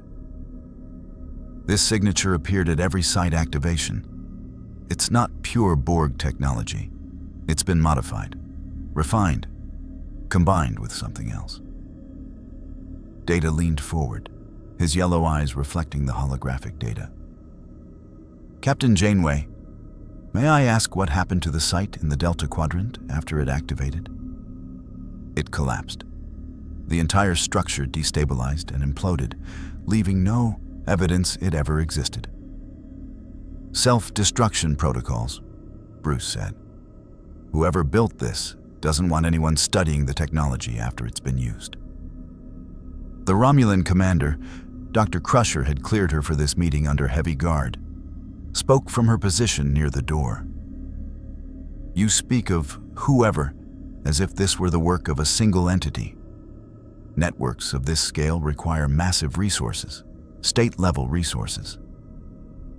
Or corporate resources, Bruce countered, thinking of LexCorp, Wayne Enterprise's darker competitors.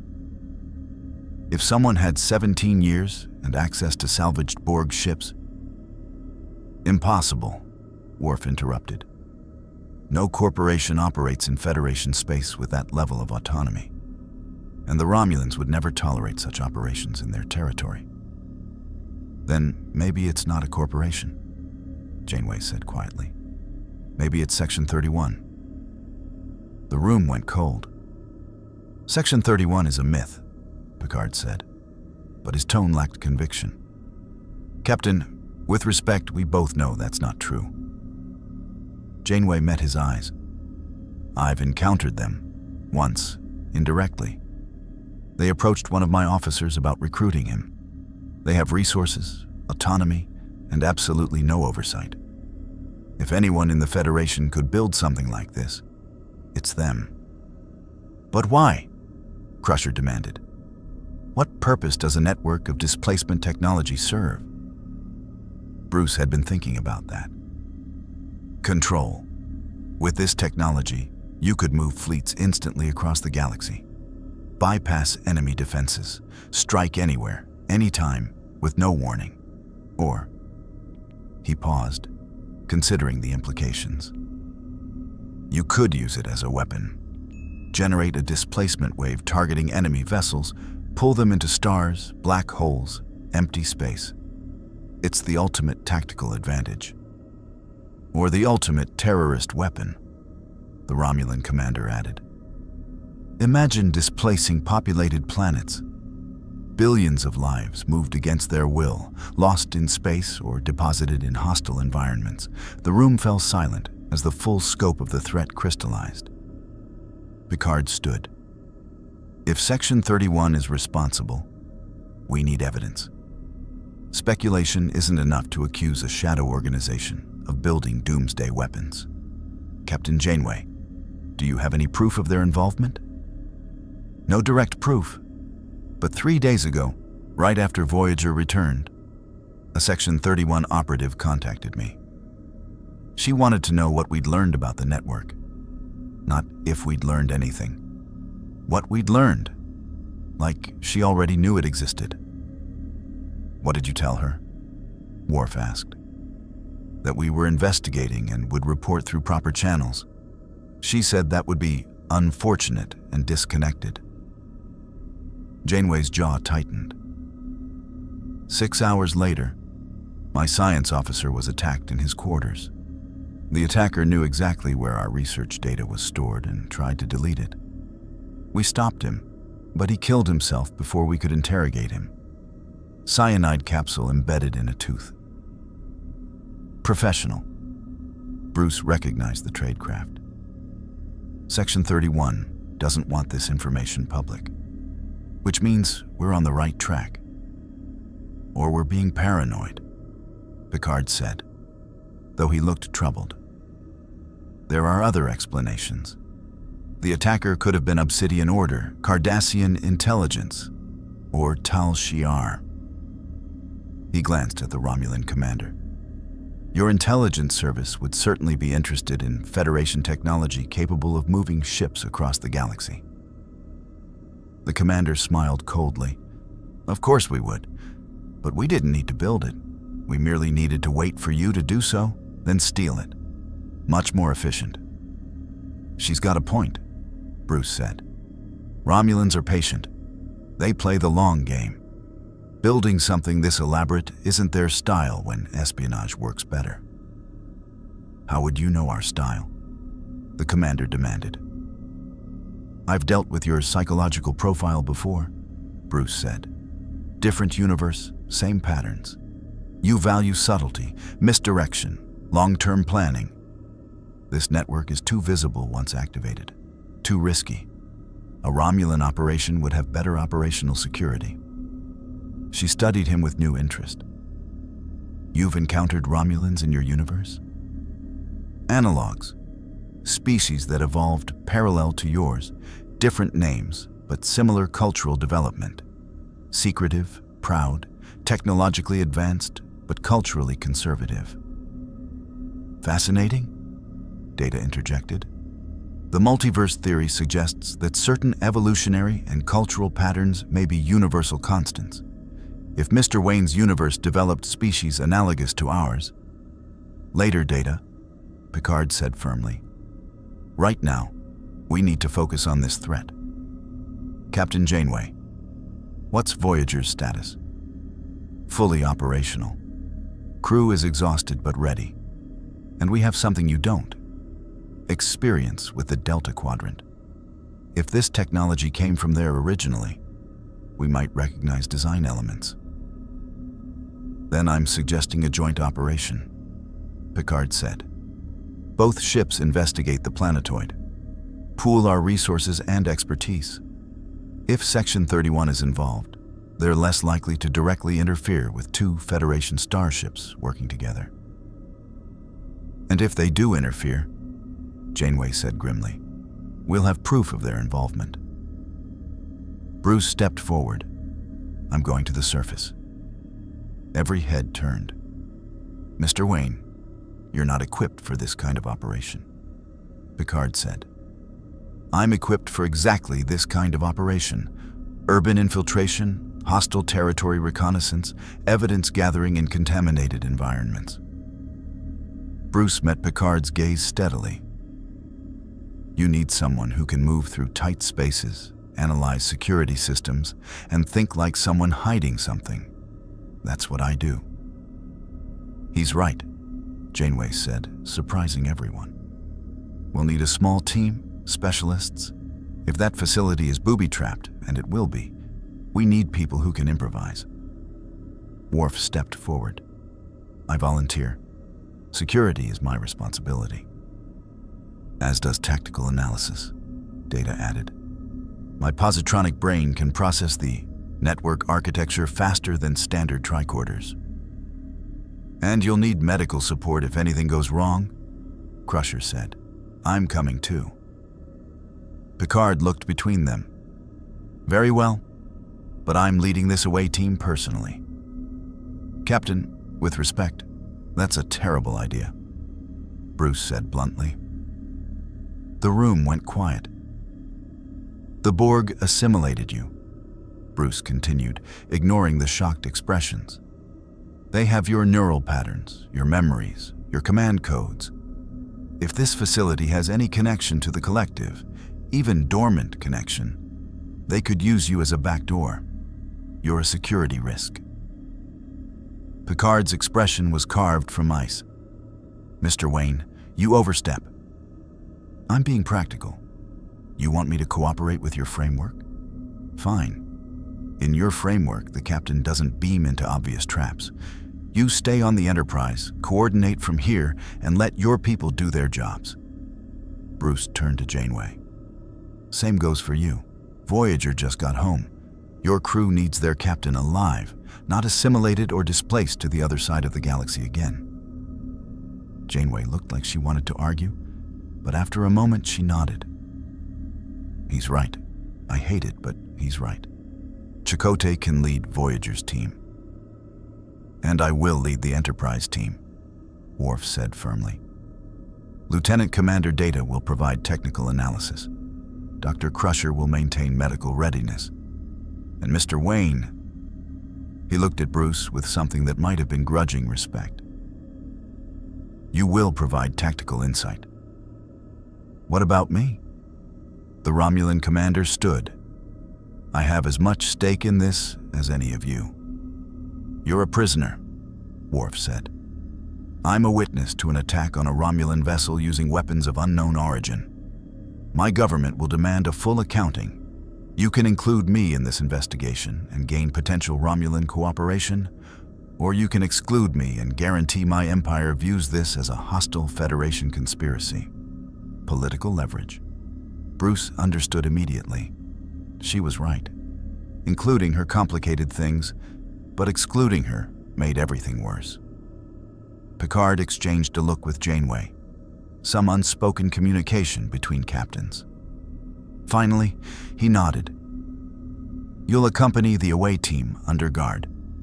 You'll be unarmed and will follow Lieutenant Worf's orders explicitly. Any deviation and you'll be transported back to Enterprise's brig immediately. Understood? The commander inclined her head. Acceptable. Then we're decided. Picard straightened. Captains Picard and Janeway will coordinate from our respective bridges. Commander Chakotay will lead Voyager's away team. Lieutenant Worf will lead Enterprise's team, consisting of Commander Data, Dr. Crusher, Mr. Wayne, and our Romulan observer. You'll beam down in 1 hour. Use that time to prepare. As the meeting broke up, Bruce found himself next to Data. The android tilted his head curiously. Mr. Wayne, your tactical assessment was correct but socially inappropriate. You essentially accused Captain Picard of being compromised. I stated a security concern based on available evidence. Yes, but you did so without diplomatic consideration for his feelings or rank. Data paused. However, I find your directness refreshing. Most humanoids obscure truth with social niceties. You do not. Can't afford to. Social niceties get people killed in my experience. An interesting philosophy. Data's eyes lit up, literally a brief glow in the yellow irises. I would very much like to compare your investigative methodologies with my own analytical processes. Perhaps after this mission, if time permits? Bruce almost smiled. Maybe. As Data walked away, the Romulan commander approached. Up close, she was younger than Bruce initially thought. Mid-30s, with the controlled poise of someone trained from childhood for command. You defended Romulan operational doctrine, she said quietly. Why? Because I believe in accuracy over politics. Your people didn't build this network. That doesn't make you allies, but it makes you less likely to be the immediate threat. pragmatic. She studied him. You're not like these Federation officers. You think like Tal Shiar, always calculating threats, always preparing for betrayal. What made you this way? Does it matter? Perhaps not, but I am curious. She lowered her voice. When we're on that planetoid, I will be watching you. Not because I distrust you specifically, but because I distrust everyone. If you prove reliable, you may find the Romulan Empire has appreciation for those who operate outside idealistic constraints. It was a recruitment pitch. Subtle, deniable, but unmistakable. I'm not interested in joining anyone's empire, Bruce said. Of course not, but remember the offer exists. She turned to leave, then paused. One more thing. That dimensional rift that brought you here, it was generated by this network, which means whoever built this can control dimensional boundaries. They could send you home or trap you here forever. She walked away, leaving Bruce with that thought. Whoever built this network had the power to manipulate dimensions. They'd brought Bruce to this universe, intentionally or not. And if they could open doors between realities, what else could they do? He needed answers, and answers were waiting on that planetoid.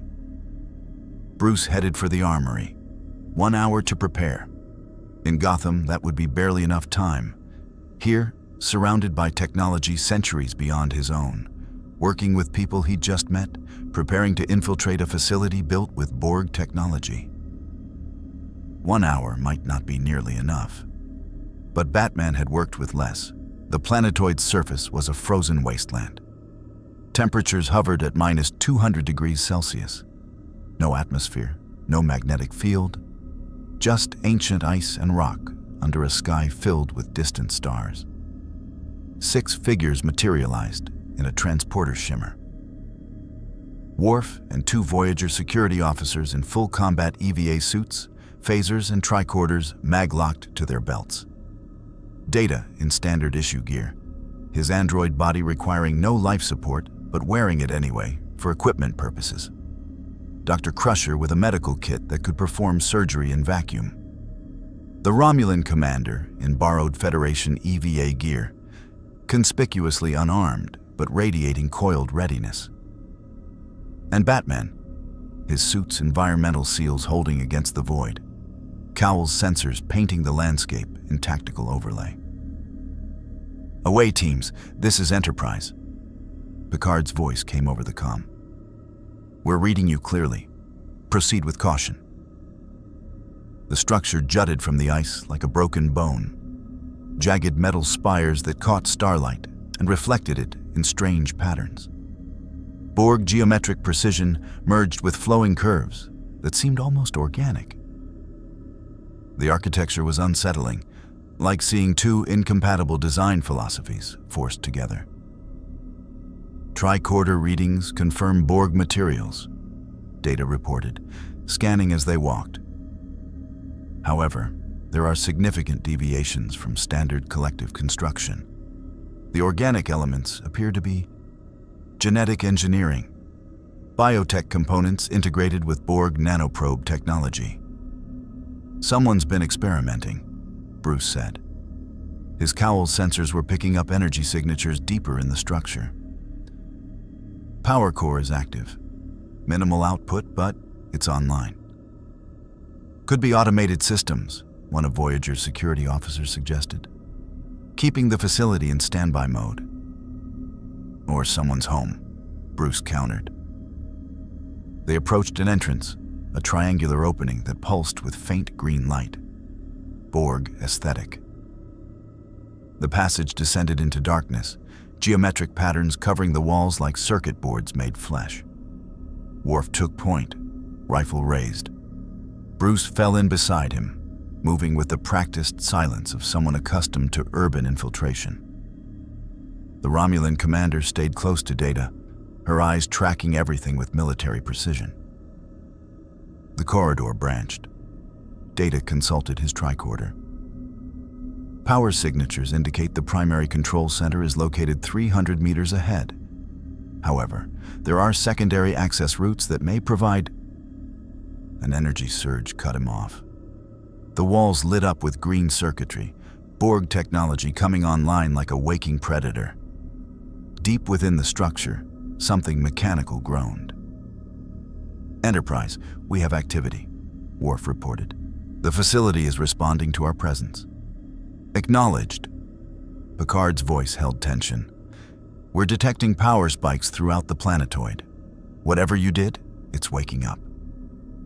"We didn't do anything," Bruce said. He was scanning the walls, looking for sensors, security measures. "It's automated. Our life signs triggered a response." The Romulan commander moved to one of the wall panels, examining the circuitry. "This is sophisticated. The Borg don't normally use adaptive security. They rely on overwhelming force.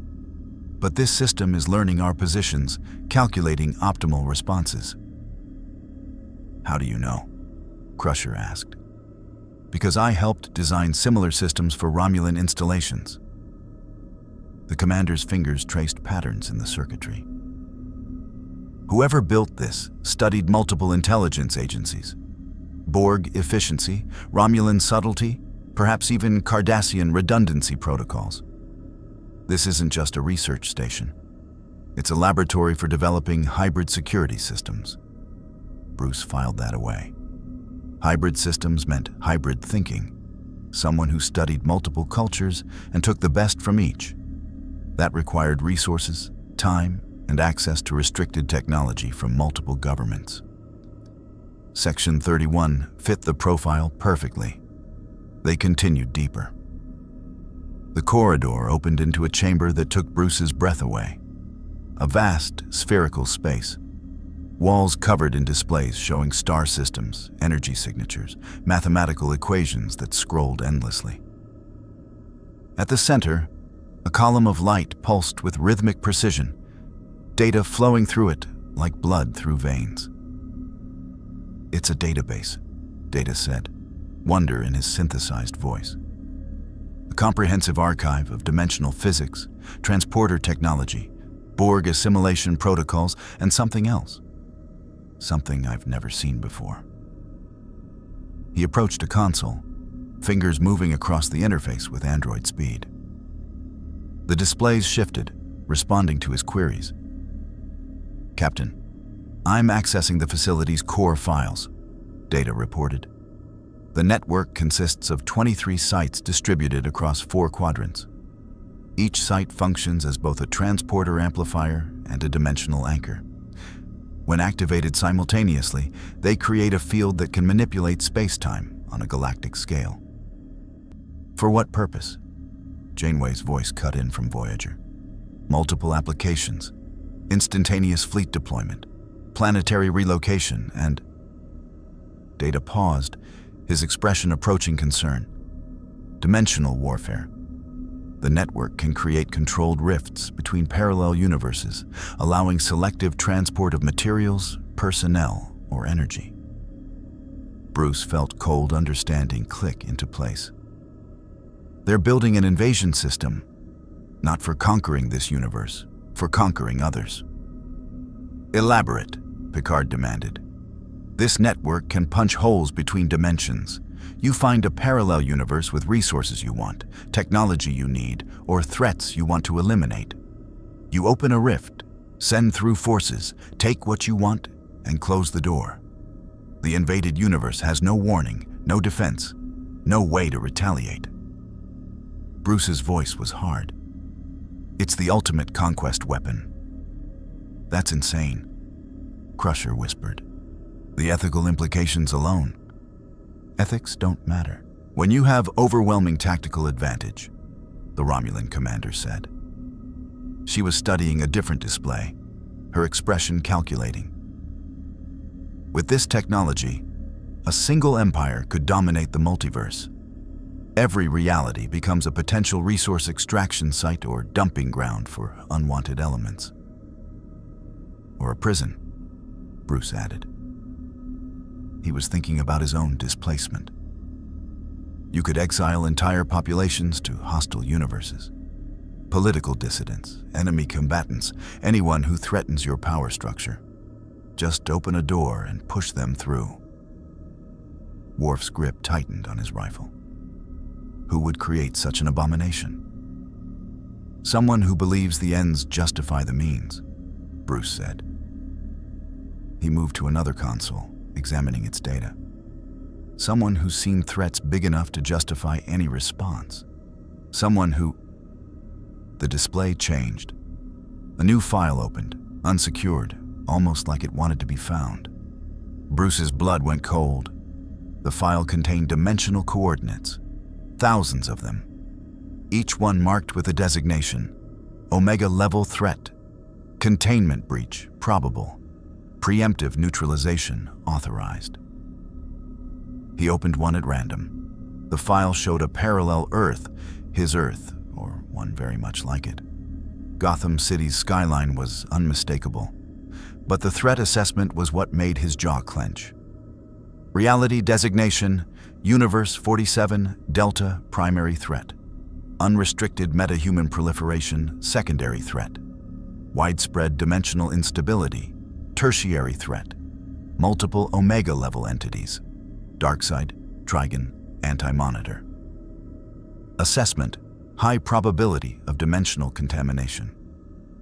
Recommendation, preemptive sterilization via quantum detonation. Status, pending authorization.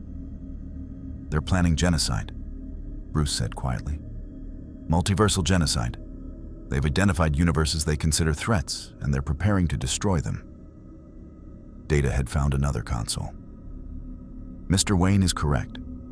This facility contains targeting solutions for over 2,000 parallel universes. Most are designated for containment, isolation protocols to prevent dimensional crossover. But 317 are marked for neutralization. How? Worf demanded. Even with this technology, you cannot simply destroy an entire universe.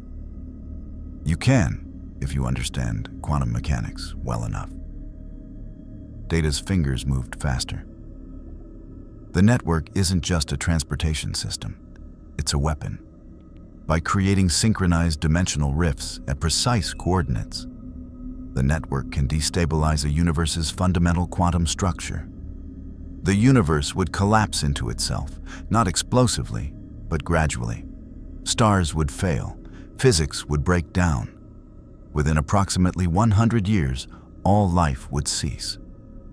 The chamber fell silent except for the hum of alien machinery. Who authorized this? Picard's voice was barely controlled rage. Data, find me a name. I want to know who's responsible. Data worked the console. Files scrolled past, then he stopped. Captain, the network's command authorization codes are familiar. Data's voice held something Bruce had never heard from him before. Uncertainty. They're Section 31 protocols. But there's another layer. Older authorization codes that predate Section 31's formation by decades.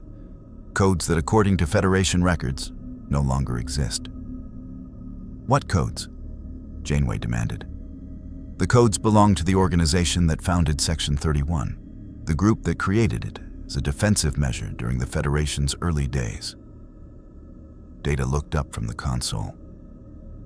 Captain, this network was built by the Federation's original intelligence directorate, the one that supposedly disbanded after the Romulan War. That's impossible, Picard said. That organization was dissolved over 2 centuries ago. Or it went deeper underground than anyone knew, Bruce said. He was scanning through more files, his cowl recording everything. Section 31 isn't the shadow organization. It's the public face, the distraction. The real power operates behind even them. The Romulan commander laughed, a bitter, knowing sound. Of course, the Federation's idealism was always too perfect, too convenient. Humans claim to have evolved beyond darkness, but you simply buried it deeper than anyone else. At least my empire is honest about our ruthlessness. "This isn't the Federation," Crusher said fiercely. "This is a perversion." "This is the Federation," Bruce interrupted. "The part you don't want to acknowledge. Every civilization has one. The people who make the hard choices so everyone else can sleep at night. You just hide yours better than most." "Incoming transmission," Data said suddenly. "Audio only. Source, internal facility communication system." A voice echoed through the chamber, male, middle-aged, calm with the confidence of absolute authority. "Hello, Captain Picard. Captain Janeway, Lieutenant Worf, Commander Data, Dr. Crusher." A pause. "And our unexpected guest from Universe 47 Delta. Mr. Wayne, I believe." Bruce's hand moved to his utility belt. "I wouldn't bother with weapons," the voice continued. "This facility has been monitoring you since you materialized. Your transponder signals, your biosigns, even your neural patterns are being recorded and analyzed. In approximately 47 seconds, this chamber will be flooded with anethrazine gas. You'll be unconscious for 6 hours, long enough for us to complete our work and erase this facility's existence." "Who are you?" Picard demanded. "I'm the man who saved the Federation.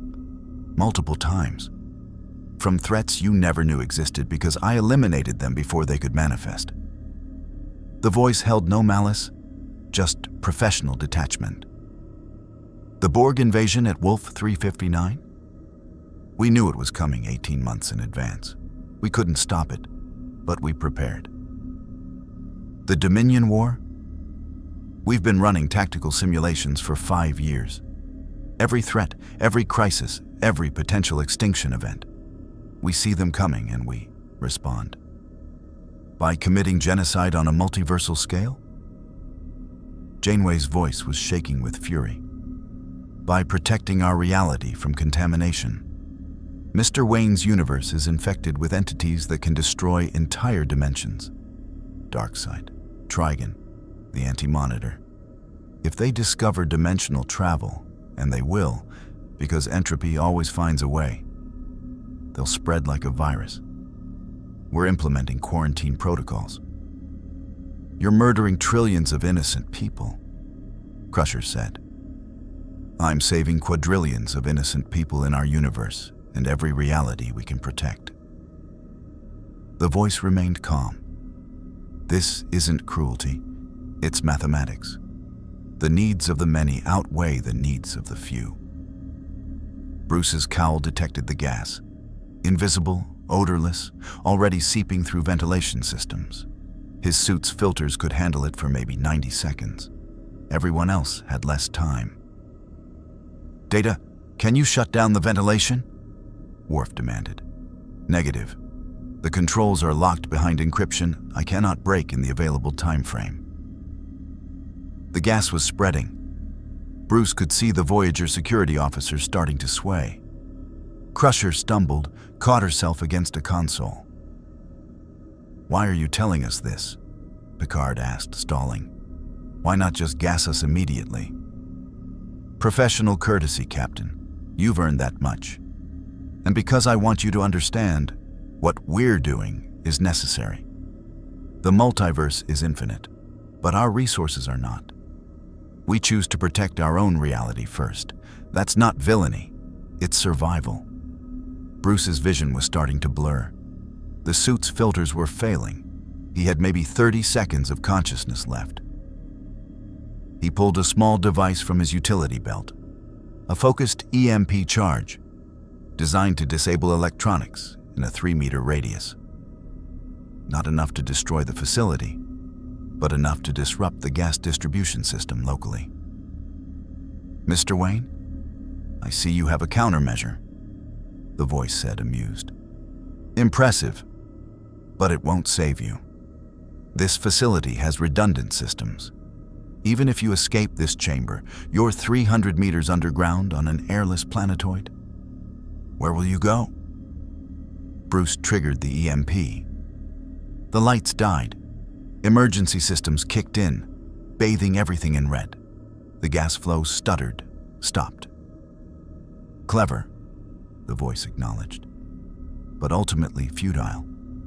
Enterprise and Voyager are already experiencing systems failures. We've uploaded a virus into your computer cores via your away team's comm signals. In 3 minutes, both ships will lose primary power.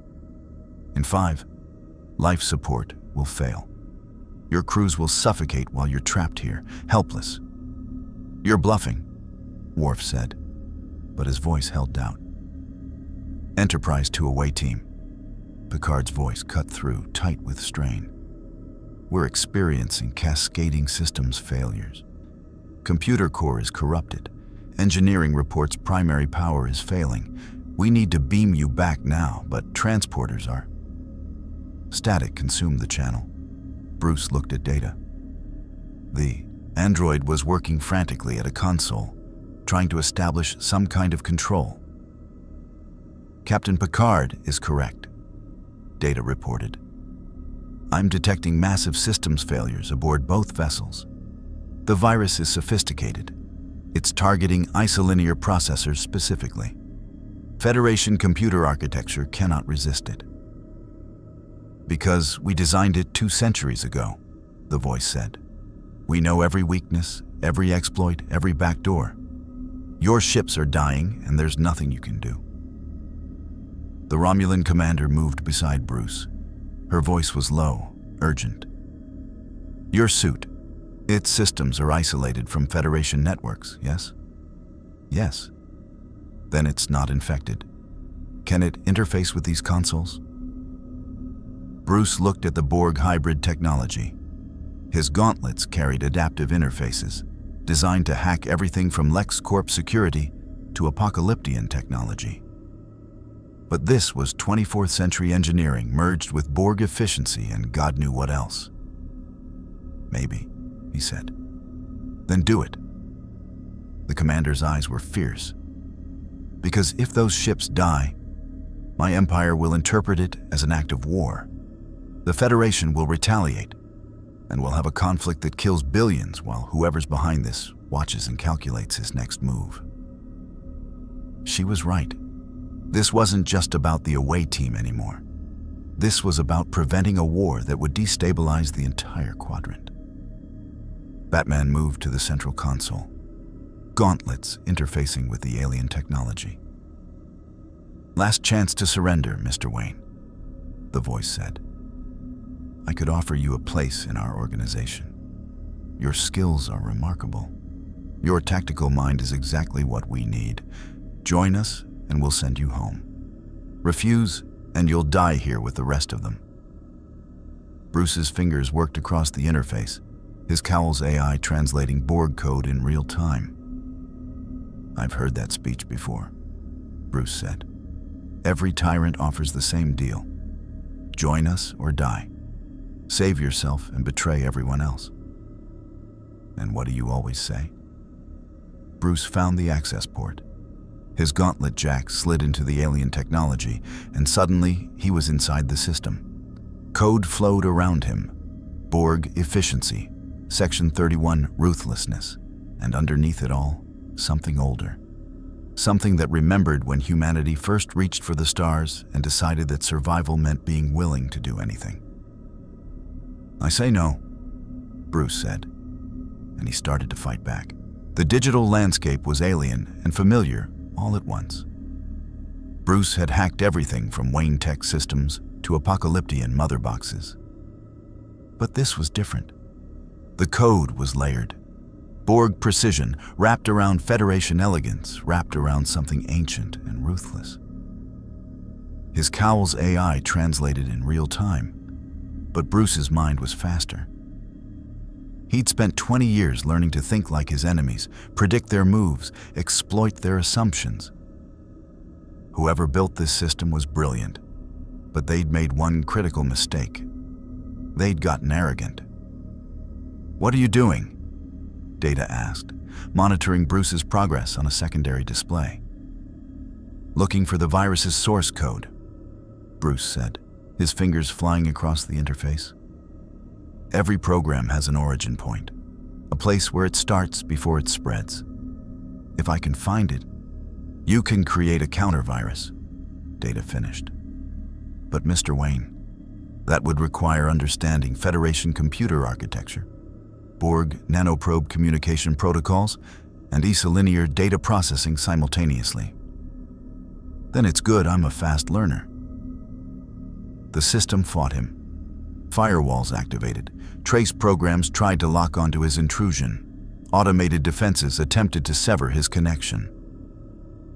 Bruce countered each one, not through superior technology, but through lateral thinking. Where the system expected brute force, he used finesse. Where it anticipated standard hacking protocols, he improvised. The voice came back, no longer amused.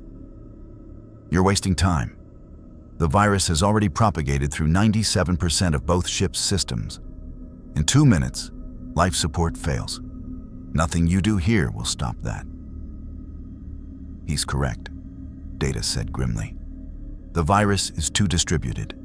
Even if we identify its source, we cannot purge it from over 1,000 infected systems in time. Bruce kept working. Then we don't purge it. We give it something better to infect. Explain, Worf demanded. The virus spreads by identifying Federation computer systems and corrupting them.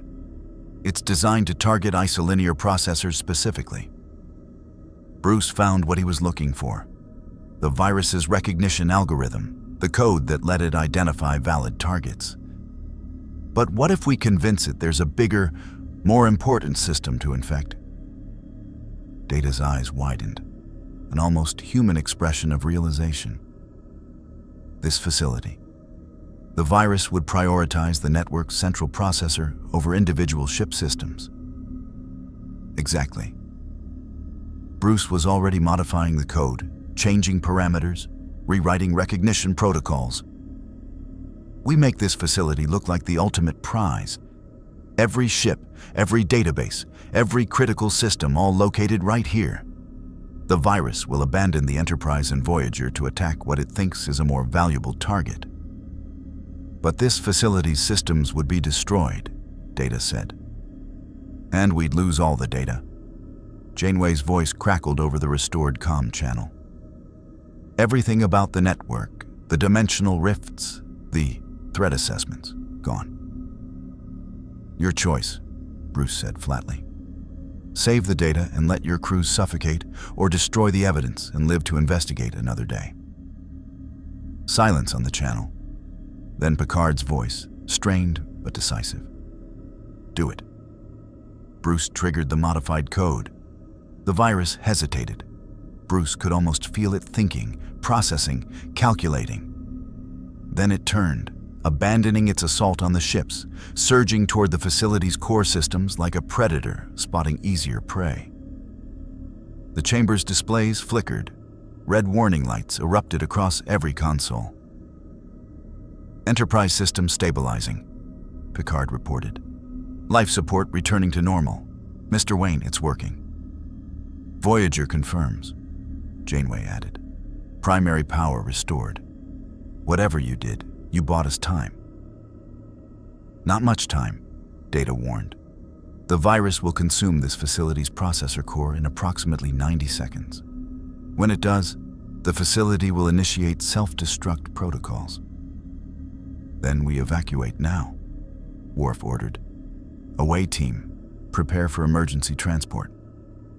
Negative, the voice said.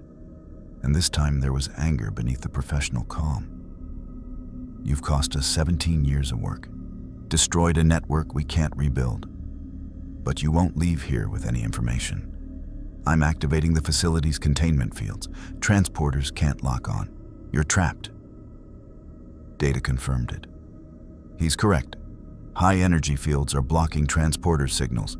We cannot beam out. Can the fields be disabled? Crusher asked. Theoretically, but the controls are in the primary operations center. Data consulted his tricorder.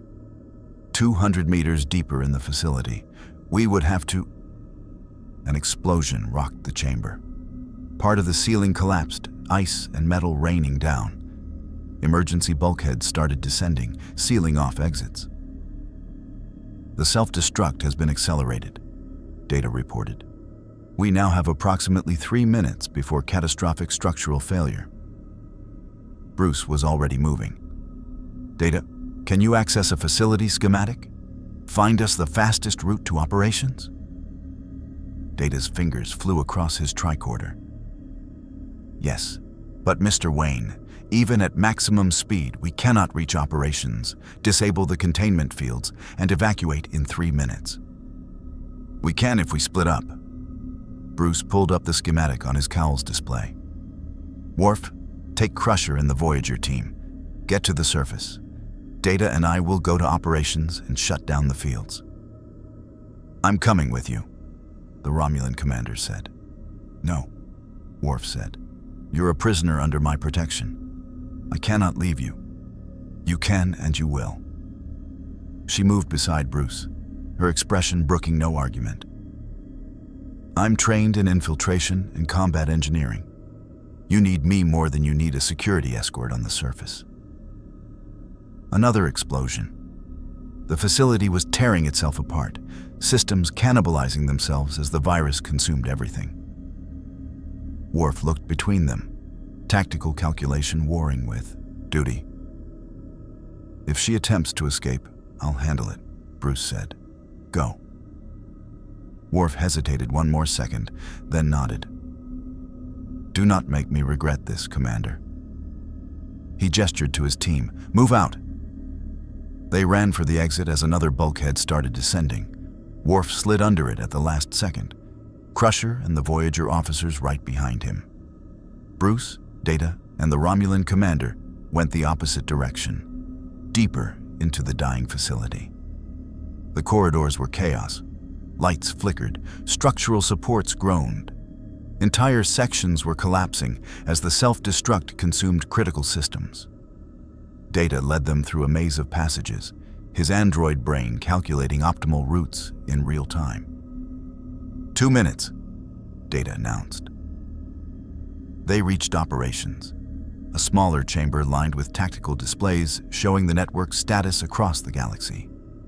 Each of the 23 sites was offline, shut down in a cascading failure that erased decades of work.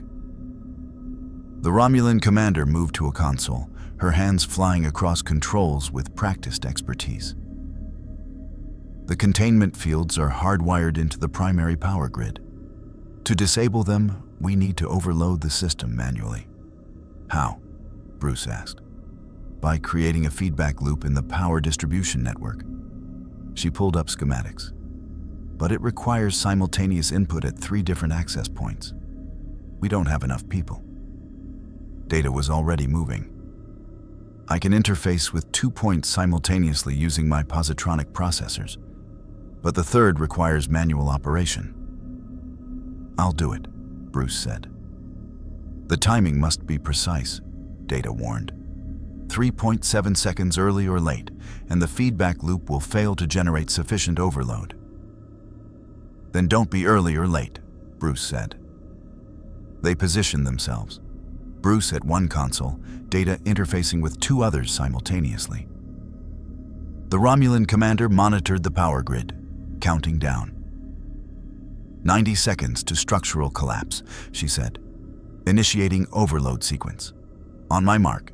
3, 2, 1. Mark. Bruce triggered his console. Data's inputs came a microsecond later. The power grid screamed, energy surging through systems never designed for that kind of load. Containment fields flickered, wavered, died. Enterprise, fields are down, Data reported. Emergency transport now. We can't get a lock on all 3 of you. Picard's voice came back. The interference is too... Then take Data. Bruce interrupted. He's the only one who can analyze what we found here. Get him out.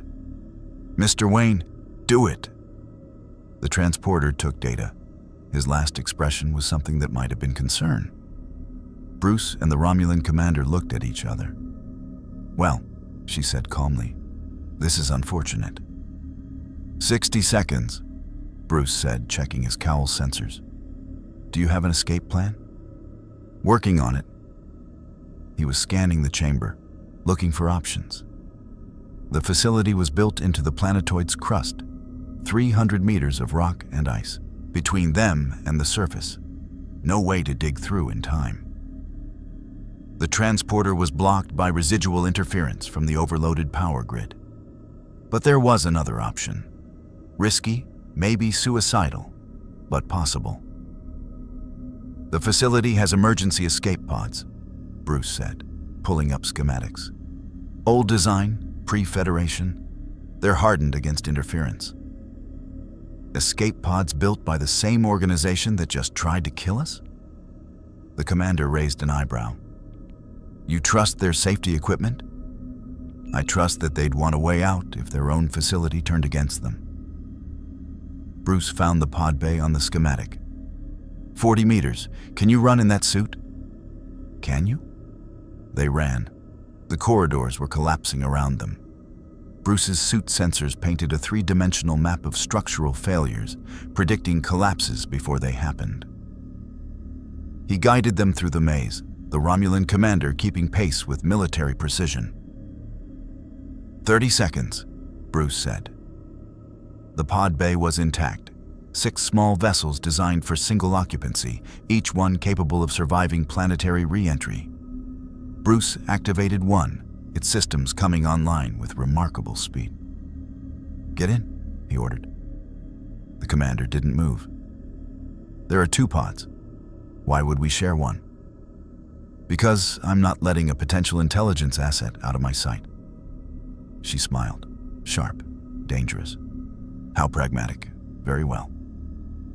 They crammed into the pod, built for 1 person but barely accommodating 2. Bruce slammed the hatch and triggered the launch sequence. 10 seconds, the Romulan said, reading the display. The pod's engine fired. They shot upward through an emergency shaft, rock and ice blurring past. The facility exploded beneath them, a chain reaction that turned 300 meters of underground installation into molten slag. The pod broke through to the surface and kept going, breaching the planetoid's weak gravity. Bruce's stomach lurched as they tumbled into space, the pod's stabilizers struggling to compensate. Enterprise, this is Wayne, he said into the comm. We're clear of the facility. Adrift in a pod. Could use a pickup. We have you on sensors, Picard replied, relief evident. Transporter room, lock on and... Captain, we have a problem, Data interrupted. Sensors are detecting an incoming vessel. It just dropped out of warp. Configuration unknown. It's charging weapons. Through the pod's small viewport, Bruce saw it. A ship unlike anything from the Federation or Romulan fleet. Sleek, black, built for stealth and speed. No registry markings, no identification transponders. Section 31, or whoever was behind Section 31. They're targeting the pod, Data reported. Captain, if they fire, all hands, red alert. Shields up, return fire. The mysterious ship launched a torpedo. Not at the Enterprise, at the escape pod. Bruce had 1 second to make a decision. The pod had minimal shields, no weapons, no maneuverability. The torpedo would vaporize them. His hand moved to his utility belt, pulling out the one piece of technology he'd been saving. A boom tube activator. Damaged, barely functional, salvaged from the Gotham harbor portal that brought him here. He'd been carrying it as evidence, hoping to reverse engineer it. Now, it was their only chance. Bruce triggered the device. The familiar thundercrack of a boom tube opening split space, a tunnel of light and impossible colors, erupting directly in front of the pod. What are you doing? The Romulan demanded. Improvising. The torpedo entered the boom tube. The artificial wormhole swallowed it, redirected it, and spat it back out at the mysterious ship. The vessel's shields absorbed the impact, but the distraction was enough. The Enterprise's phasers lanced out, striking the mysterious ship's engines. Voyager added its firepower, photon torpedoes streaking across the void. The mysterious ship's shields held for 3 seconds, Then they collapsed. One of Voyager's torpedoes punched through, detonating against the hull. But the ship didn't explode. It simply vanished, another boom tube opening, swallowing the damaged vessel before it could be captured. "They're gone," Data reported. "Warp signature indicates they've retreated to..." He paused. "Captain, the signature is fading. They're not traveling through normal space. They're moving between dimensions." Bruce and the Romulan commander exchanged looks in the cramped pod. "They have their own dimensional technology," she said quietly, "which means the network wasn't their only system. They have backup methods, backup plans. And they know we're coming for them," Bruce finished. The Enterprise's transporter beam took them. Bruce materialized on the pad, the Romulan commander beside him, both of them still in environment suits, exhausted but alive. Picard was waiting in the transporter room, flanked by Worf and Data. His expression was complicated: relief, anger, frustration, all carefully controlled. "Mr. Wayne," he said quietly. "That was perhaps the most reckless, foolhardy, brilliantly effective operation I've witnessed in 30 years of Starfleet service." "You're welcome," Bruce said. "I wasn't thanking you. I was observing." Picard stepped closer. "You destroyed our only lead to finding whoever's behind this network. You saved my ship and crew, yes, but you also ensured that the conspiracy remains in shadows. They're still out there, still planning, still dangerous." "I know," Bruce said. "That's why this isn't over." "No," Picard agreed. "It's not.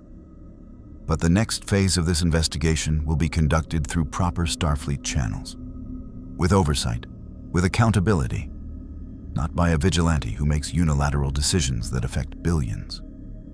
Bruce pulled off his cowl, met Picard's eyes with his own. "You can run your investigation however you want, Captain. Follow your protocols. Work through your channels. File your reports." He gestured to the transporter room, the Enterprise beyond it, the stars outside. "But I've been hunting conspiracies in the dark for 20 years. I know how they think. I know how they hide. And I know that by the time your bureaucracy catches up to them, they'll have disappeared so completely you'll start questioning if they ever existed." "Then what do you suggest?" Picard's voice was cold. "I suggest you let me do what I do best," Bruce said. "I'll hunt them in the shadows while you shine light from above. Two approaches, same goal. They can't hide from both." "You're asking me to authorize vigilante justice." "I'm asking you to be practical. You wanted to see if I could work within your framework. I proved I could. But your framework has limits, and this enemy operates beyond those limits." Picard was silent for a long moment. The transporter room felt suffocating despite its size. Finally, the captain spoke. "Data, what did you recover from the facility before its destruction?" "Approximately 700 terabytes of data, Captain. Dimensional coordinates, threat assessments, network schematics, and partial records of the organization's structure. It will require weeks to analyze fully." "Then we have work to do." Picard turned back to Bruce. "Mr. Wayne, you're not Federation. You don't follow our rules.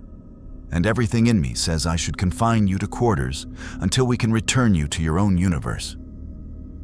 "But you won't," Bruce said. "No. Because you're right. This enemy thinks like you do. In contingencies, in backup plans, in operating beyond legal constraints. To catch them, we may need someone who understands that mentality." Picard's expression was pained, like the words cost him something. "You can continue your investigation, but you'll report to me. You'll coordinate with Commander Data, and if you cross lines that endanger innocent lives, I will stop you. Understood?" "Understood." "Good. Picard gestured to Worf. "Lieutenant, escort our guests to quarters. They've earned rest." He paused at the door. "And Mr. Wayne? That boom tube device you used, where did you get it?" "Brought it with me when I arrived in your universe. It was damaged in the transit." "Can it be repaired?" "Maybe. Why?" Picard's expression was unreadable. "Because if this conspiracy has access to dimensional travel, we may need the same capability. And you, Mr. Wayne, may be our only expert in that technology." He left, leaving Bruce with the implications. They wanted his help, not just with the conspiracy, but with weaponizing dimensional technology. The same technology that could send him home was becoming a tool in an escalating conflict.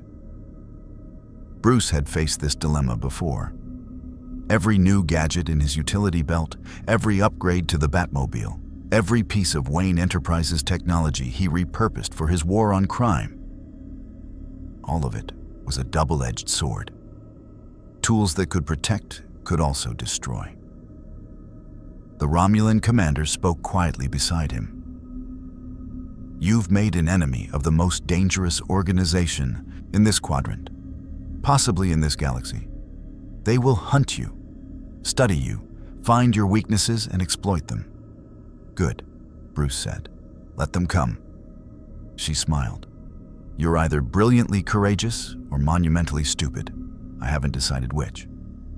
"Both, probably." As Worf escorted them to quarters, Bruce's mind was already working. The facility was destroyed, but Data had recovered partial records. Somewhere in those 700 terabytes was a clue. A name, a location, a pattern that would lead to whoever was behind this. They'd tried to kill him, tried to destroy entire universes, tried to control dimensional boundaries themselves. They'd made one critical mistake. They'd assumed Batman would play by their rules. The Enterprise's analysis lab had become Bruce's domain over the past 72 hours. 4 walls covered in holographic displays, each one showing fragments of data recovered from the facility. Dimensional coordinates, threat assessments, encrypted communication logs, personnel files with names redacted but patterns still visible. Bruce stood in the center, cowl off, eyes bloodshot from lack of sleep. Coffee, real coffee, not replicated, sat cooling beside him. Data had procured it from the captain's personal reserves after noting Bruce's declining cognitive function. Data himself worked at an adjacent station, processing information at speeds no human could match.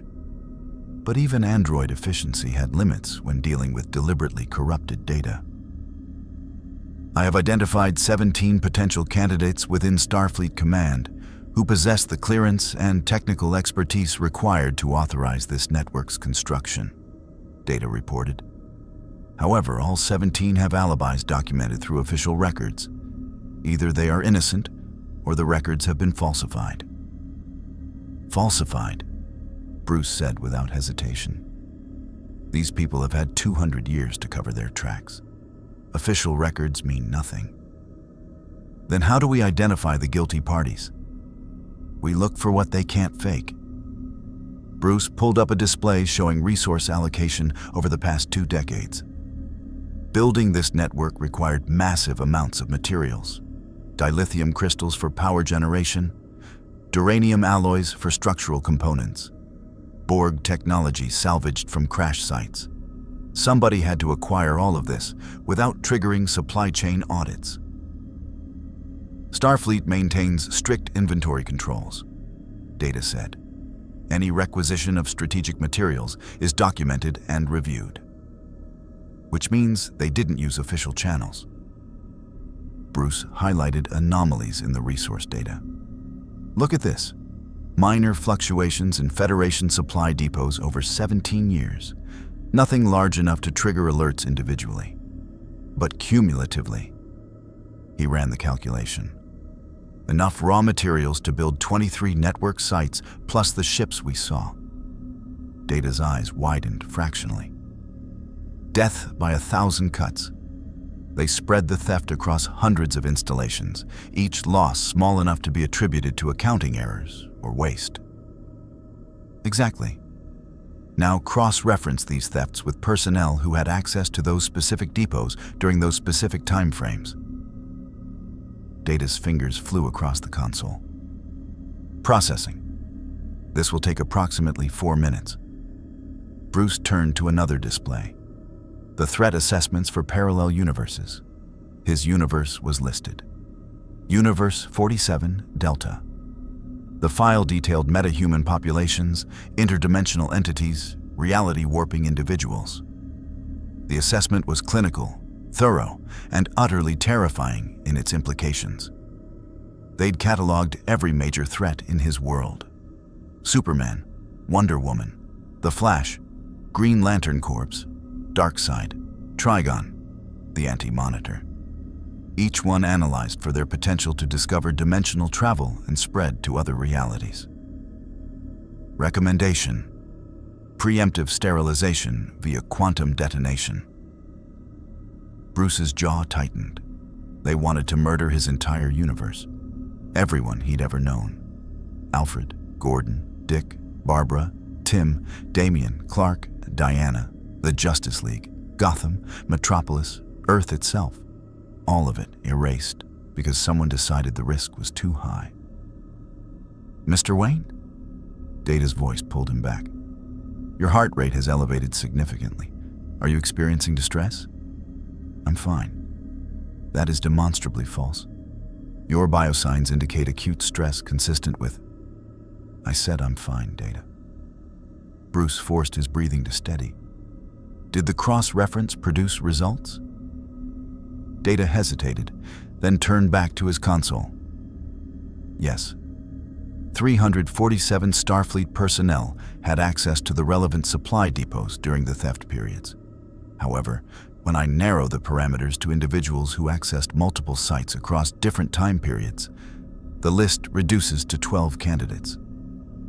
Show me. The names appeared. Admirals, commodores, high-ranking officers with decades of service, decorated veterans, heroes of the Federation, and one name that made Bruce stop cold. Admiral Alina Nechayev, he read, commander of Starfleet Tactical, oversees all strategic defense initiatives. She is highly respected, Data said. Her service record is exemplary. She commanded Task Force Omega during the Borg crisis at Wolf 359. She negotiated the treaty with Cardassia that ended their war with the Federation. She's perfect, Bruce interrupted. Too perfect. This entire conspiracy requires someone at the highest levels of command. Someone who can authorize classified operations without oversight. Someone who can access resources across the entire Federation without triggering suspicion. He pulled up Nechayev's file. She's been in Starfleet Tactical for 32 years. That predates the network's construction by 15 years. Sufficient time to build an organization within the organization, Data said quietly. Bruce studied her record, every commendation, every mission, looking for patterns, inconsistencies, gaps where official records might be hiding something else. There. A 6-month period 28 years ago where Nechayev's assignments were classified at the highest levels. Even Data's access couldn't penetrate the security. The official record simply said, assigned to Special Projects Division. Data, what's Special Projects Division? I do not know. The designation does not appear in any Starfleet organizational chart I can access, because it doesn't exist officially. Bruce was already pulling up more records, looking for other officers assigned to the same mysterious division. He found 11 more, all of them high-ranking now, all of them with access to strategic resources, all of them on Data's list of suspects. We found them, Bruce said. Special Projects Division is the organization behind Section 31, the real power structure. And Admiral Nechayev is either their leader or one of their key operatives. That is a serious accusation based on circumstantial evidence, Data cautioned. If we are incorrect, we're not. Bruce's voice was absolute certainty. I've been hunting conspiracies for 20 years, Data. I know what one looks like. This is it. The door chimed. Bruce pulled his cowl back on automatically. Old habits. Come in. Captain Picard entered, followed by Captain Janeway and Commander Chakotay from Voyager. All three looked exhausted. The past 72 hours had been spent debriefing Starfleet Command, explaining the network's existence, requesting permission to continue the investigation. Mr. Wayne, Commander Data, Picard said, we've received new orders from Starfleet Command. Bruce didn't like his tone. Orders? Admiral Nechayev has assumed direct oversight of this investigation, Janeway said, her expression carefully neutral. All evidence is to be transferred to Starfleet Tactical for analysis. Both the Enterprise and Voyager are ordered to return to Earth for debriefing. And me? Bruce asked. You're to be detained as a material witness, Picard said quietly. Confined to quarters under guard until Command decides what to do with you. Bruce felt the trap closing. Nechayev, the woman behind the conspiracy, was now in charge of investigating herself. She'd bury the evidence, discredit the witnesses, and ensure no one could stop whatever she was planning next. You can't seriously consider following those orders, Bruce said. I'm a Starfleet captain, Picard replied. I don't have the luxury of choosing which orders to follow based on personal suspicion. Even when those orders come from the person we're investigating? Picard's expression didn't change, but his eyes held something else. Understanding, maybe, or warning. We have no proof Admiral Nechayev is involved, he said, each word carefully measured. Only speculation based on circumstantial evidence that could apply to dozens of officers.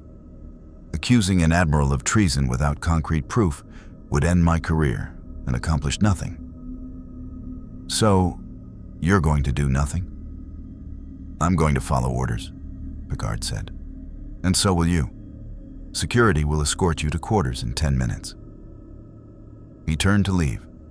As he passed Bruce, he said quietly, I suggest you make good use of those 10 minutes. Then he was gone, Janeway and Chakotay following. The door closed. Data looked at Bruce. Captain Picard violated approximately 17 regulations with that statement. He essentially instructed you to escape. I know. Bruce was already moving, gathering equipment, pulling up schematics on his cowl. How much of our analysis can you download before they lock down the system? All of it, if I work quickly. Data's fingers flew across the console. But Mr. Wayne, if you escape, you will be a fugitive. Starfleet will hunt you. You will have no resources, no support, no, I'll have you. Data stopped typing. I beg your pardon?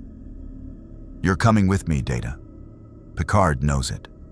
That's why he gave us 10 minutes instead of having security outside the door already.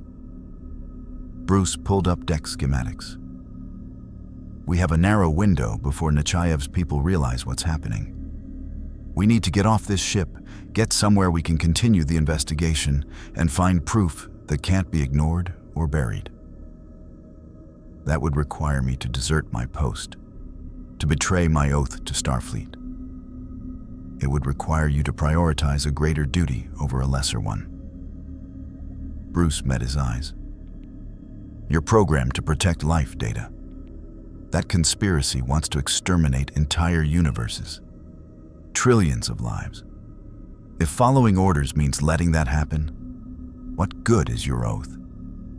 Data was silent for 3.7 seconds. For an android, that was an eternity of processing. You are correct, he finally said.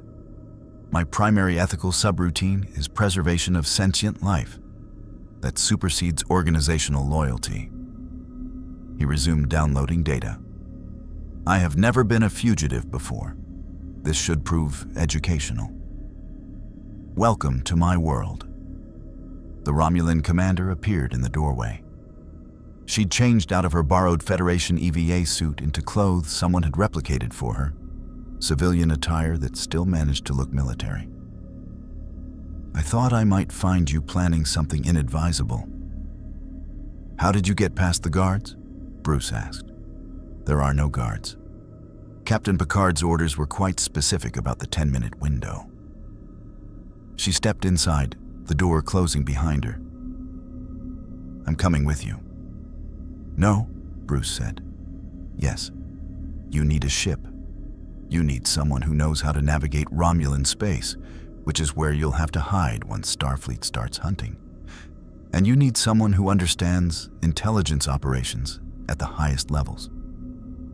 She smiled slightly. Also, I'm the only witness to what happened on that planetoid, besides you and Data. If I return to the Romulan Empire now, I'll be debriefed by Tal Shiar, who will learn everything about the network. Do you really want Romulan intelligence knowing about dimensional travel? She had a point. Multiple points, actually. Why? Bruce asked. Why help us? What's in it for you? Revenge, she said simply. That conspiracy killed my crew, destroyed my ship, used my empire as a pawn in their dimensional chess game. I don't forgive such insults. Her expression hardened. And perhaps I'm curious to see if the Federation's legendary idealism survives contact with real corruption. Will Captain Picard truly let you go?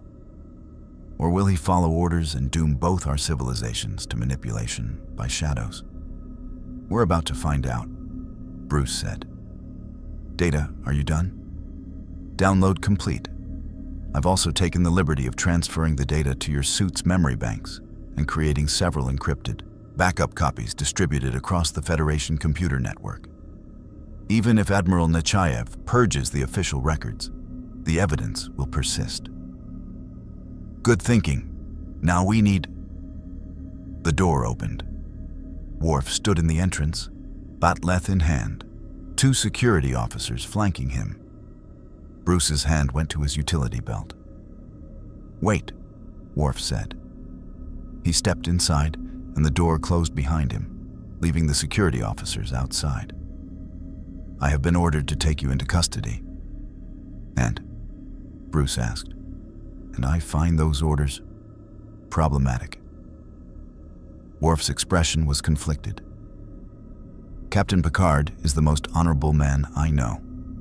If he believes you should have 10 minutes, there is a reason. But I am also an officer of Starfleet. My duty is clear.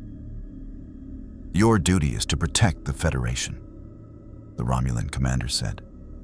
That conspiracy threatens the Federation more than a fugitive detective and an android analyst. You speak of honor and duty, Worf said to her. Yet you are Romulan. Your people have no honor.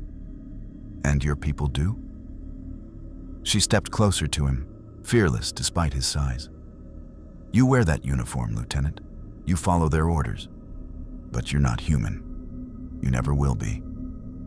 You know what it's like to be caught between worlds, to serve a culture that will never fully accept you. She gestured to Bruce. This man understands that. He operates between law and justice, between light and shadow.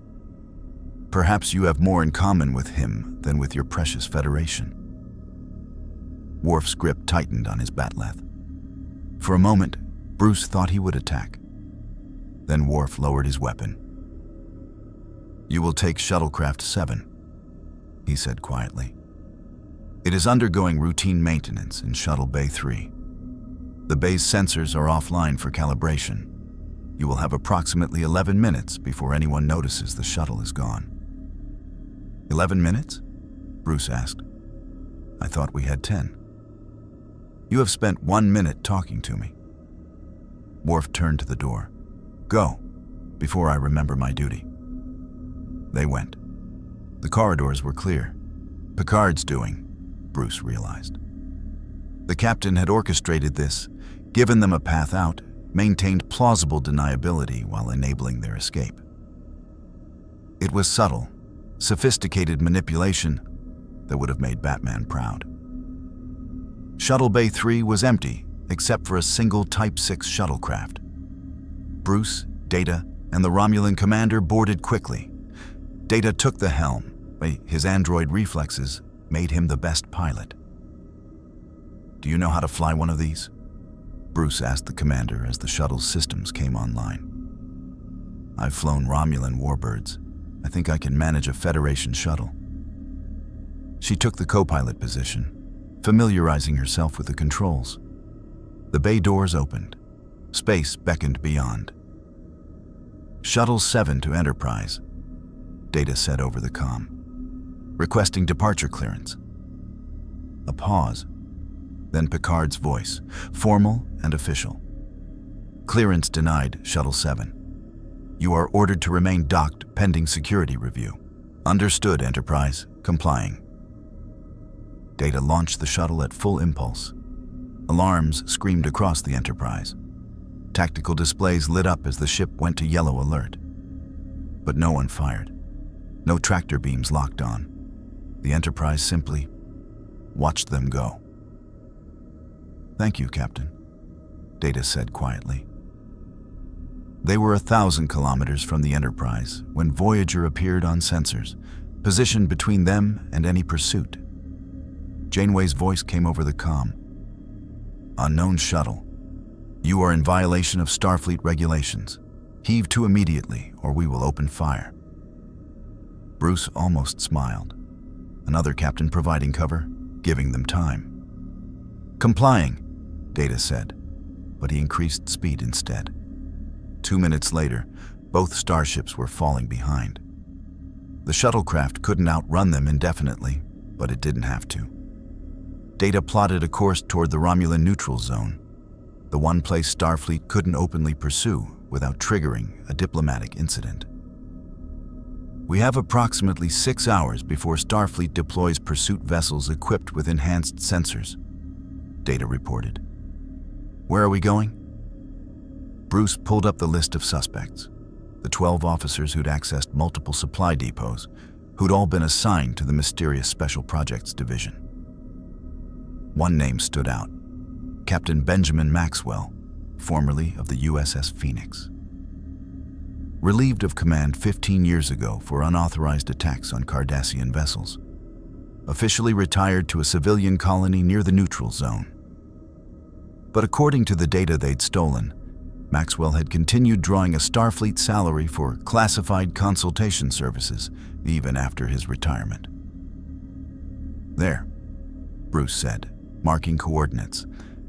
"We find Maxwell. We find answers." The Romulan commander studied the destination. That colony is heavily monitored by both Federation and Romulan intelligence. You'll be walking into a surveillance net. "Good," Bruce said. "Let them watch. Let Nechayev know we're coming for her people. Let her make a move to stop us. And when she does, then we'll have proof she's involved. And proof is all we need." Data engaged the warp drive. The stars elongated, and they left the Enterprise behind. 3 fugitives hunting the most dangerous conspiracy in the galaxy. In the captain's ready room, Picard poured himself tea and stared out at the stars. Worf entered without being announced. "They got away," Worf reported. "I heard." Picard took a sip. "Unfortunate. Captain, I believe you intended for them to escape." "Do you?" "Yes. You gave them time. You cleared the corridors.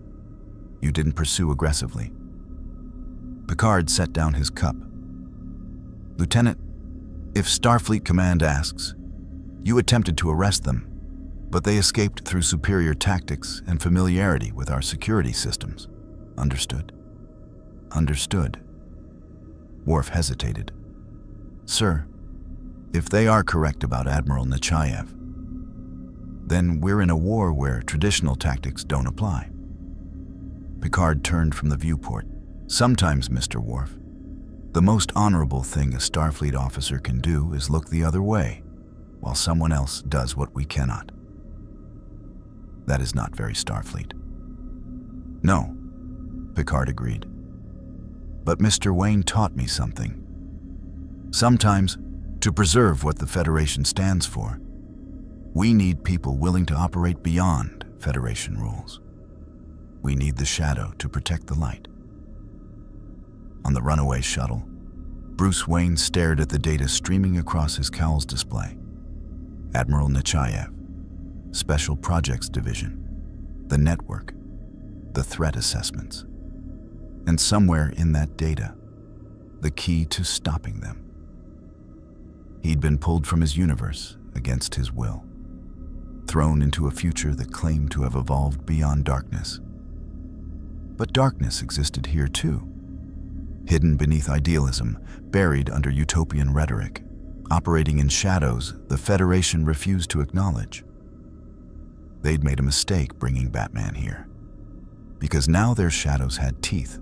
The colony world of Camor 5 hung in the viewport, a mottled sphere of red deserts and deep canyons.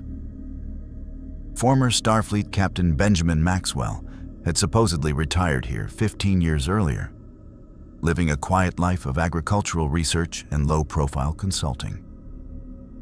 According to the stolen files, the consulting was a cover.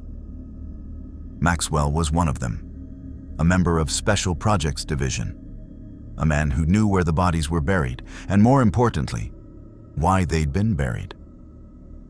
Sensors show the colony is under routine observation. Data reported from the shuttle's pilot seat. 2 Federation monitoring satellites in high orbit. 1 Romulan probe disguised as an asteroid fragment, standard for a world this close to the neutral zone. Too standard, the Romulan commander said. She was analyzing the tactical display, her fingers tracing energy signatures. The surveillance grid is textbook. No gaps, no obvious vulnerabilities. It's almost as if they want us to think there's nothing to hide. Bruce, his cowl back on, studied the same data. The surveillance was indeed perfect, the kind of flawless coverage that only existed in training simulations. In reality, every system had blind spots, errors, compromises. Perfection was a sign of deliberate design. They know we're coming, Bruce said. This is a welcome mat. A trap then, Data concluded. Admiral Nechayev would have anticipated Maxwell being a logical investigative target. She will have taken precautions. Then we don't walk into the trap. We change the game. Bruce switched his cowl's display to the colony's subsurface scans. The files indicated Maxwell lived in a prefabricated dwelling on the surface, but Bruce's instincts said otherwise. A man involved in a conspiracy spanning 2 centuries wouldn't retire to a farmhouse. Data. Run a deep geological scan. Look for power signatures inconsistent with colony infrastructure. Focus on the canyon systems. Data complied. His positronic brain processed the sensor data with inhuman speed. I am detecting anomalous energy readings 1.2 kilometers beneath the primary settlement. Low-level fusion reactor output, masked by the colony's geothermal taps. There is also a network of tunnels connecting to the surface at 17 discrete points. A bunker, the Romulan commander said, a predatory smile touching her lips. He's not a retired farmer. He's a station chief. Can you get us down there without triggering the surveillance grid? Bruce asked. The Romulan probe uses tachyon-based sensors. They are excellent for detecting warp signatures and transporter activity, but they have a predictable scan cycle. Data's fingers flew across the console. If we descend through the upper atmosphere during a magnetic storm that is currently forming on the planet's night side, our sensor profile will be obscured for approximately 53 seconds. That's not enough time to land, she noted. It is if we don't land, Bruce said. He moved to the shuttle's rear compartment and began examining the emergency EVA gear. We jump. The shuttle continues on autopilot on a trajectory that looks like a sensor ghost, while we descend under chutes into the canyon above the bunker. Atmospheric insertion without a controlled vehicle is dangerous, Data stated. The magnetic storm will create severe turbulence. Survival probability for organic beings is approximately 64%. Better odds than walking into that trap on the surface. Bruce began pulling on a Federation-issue EVA suit over his armor. The suit was bulkier than he liked, but it would handle re-entry heating. Data, you'll need to stay with the shuttle. Maintain the deception, then find a place to hide it. We'll need an exit. Understood. I will also continue decrypting the remaining files. There may be useful data regarding the bunker's layout. The Romulan commander suited up without complaint, her movements efficient and practiced. As the shuttle dove into Camor V's upper atmosphere, turbulence shook the small craft violently. Orange plasma fire crawled across the viewport. Entering sensor shadow in 10 seconds, Data announced, his voice calm amidst the shaking. You must exit precisely at the mark. I have programmed your chutes to deploy at 5,000 meters. Bruce moved to the airlock, the Romulan commander behind him. The outer door showed a terrifying vista of swirling crimson clouds lit from within by lightning. 3, 2, 1. Mark. The airlock cycled open. The roar of the storm was deafening even through the suit. Bruce didn't hesitate. He launched himself into the maelstrom. The descent was chaos. Winds ripped at him, tumbling him end over end. His suit systems screamed warnings about structural stress and thermal overload. His cowl's display was a blur of conflicting data. He fought for stability, spreading his limbs to slow the spin. At 5,000 meters, the chute deployed with a violent jerk. The sudden deceleration was brutal, but it brought him under control. Through the storm, he could see the jagged outlines of a massive canyon slicing through the desert.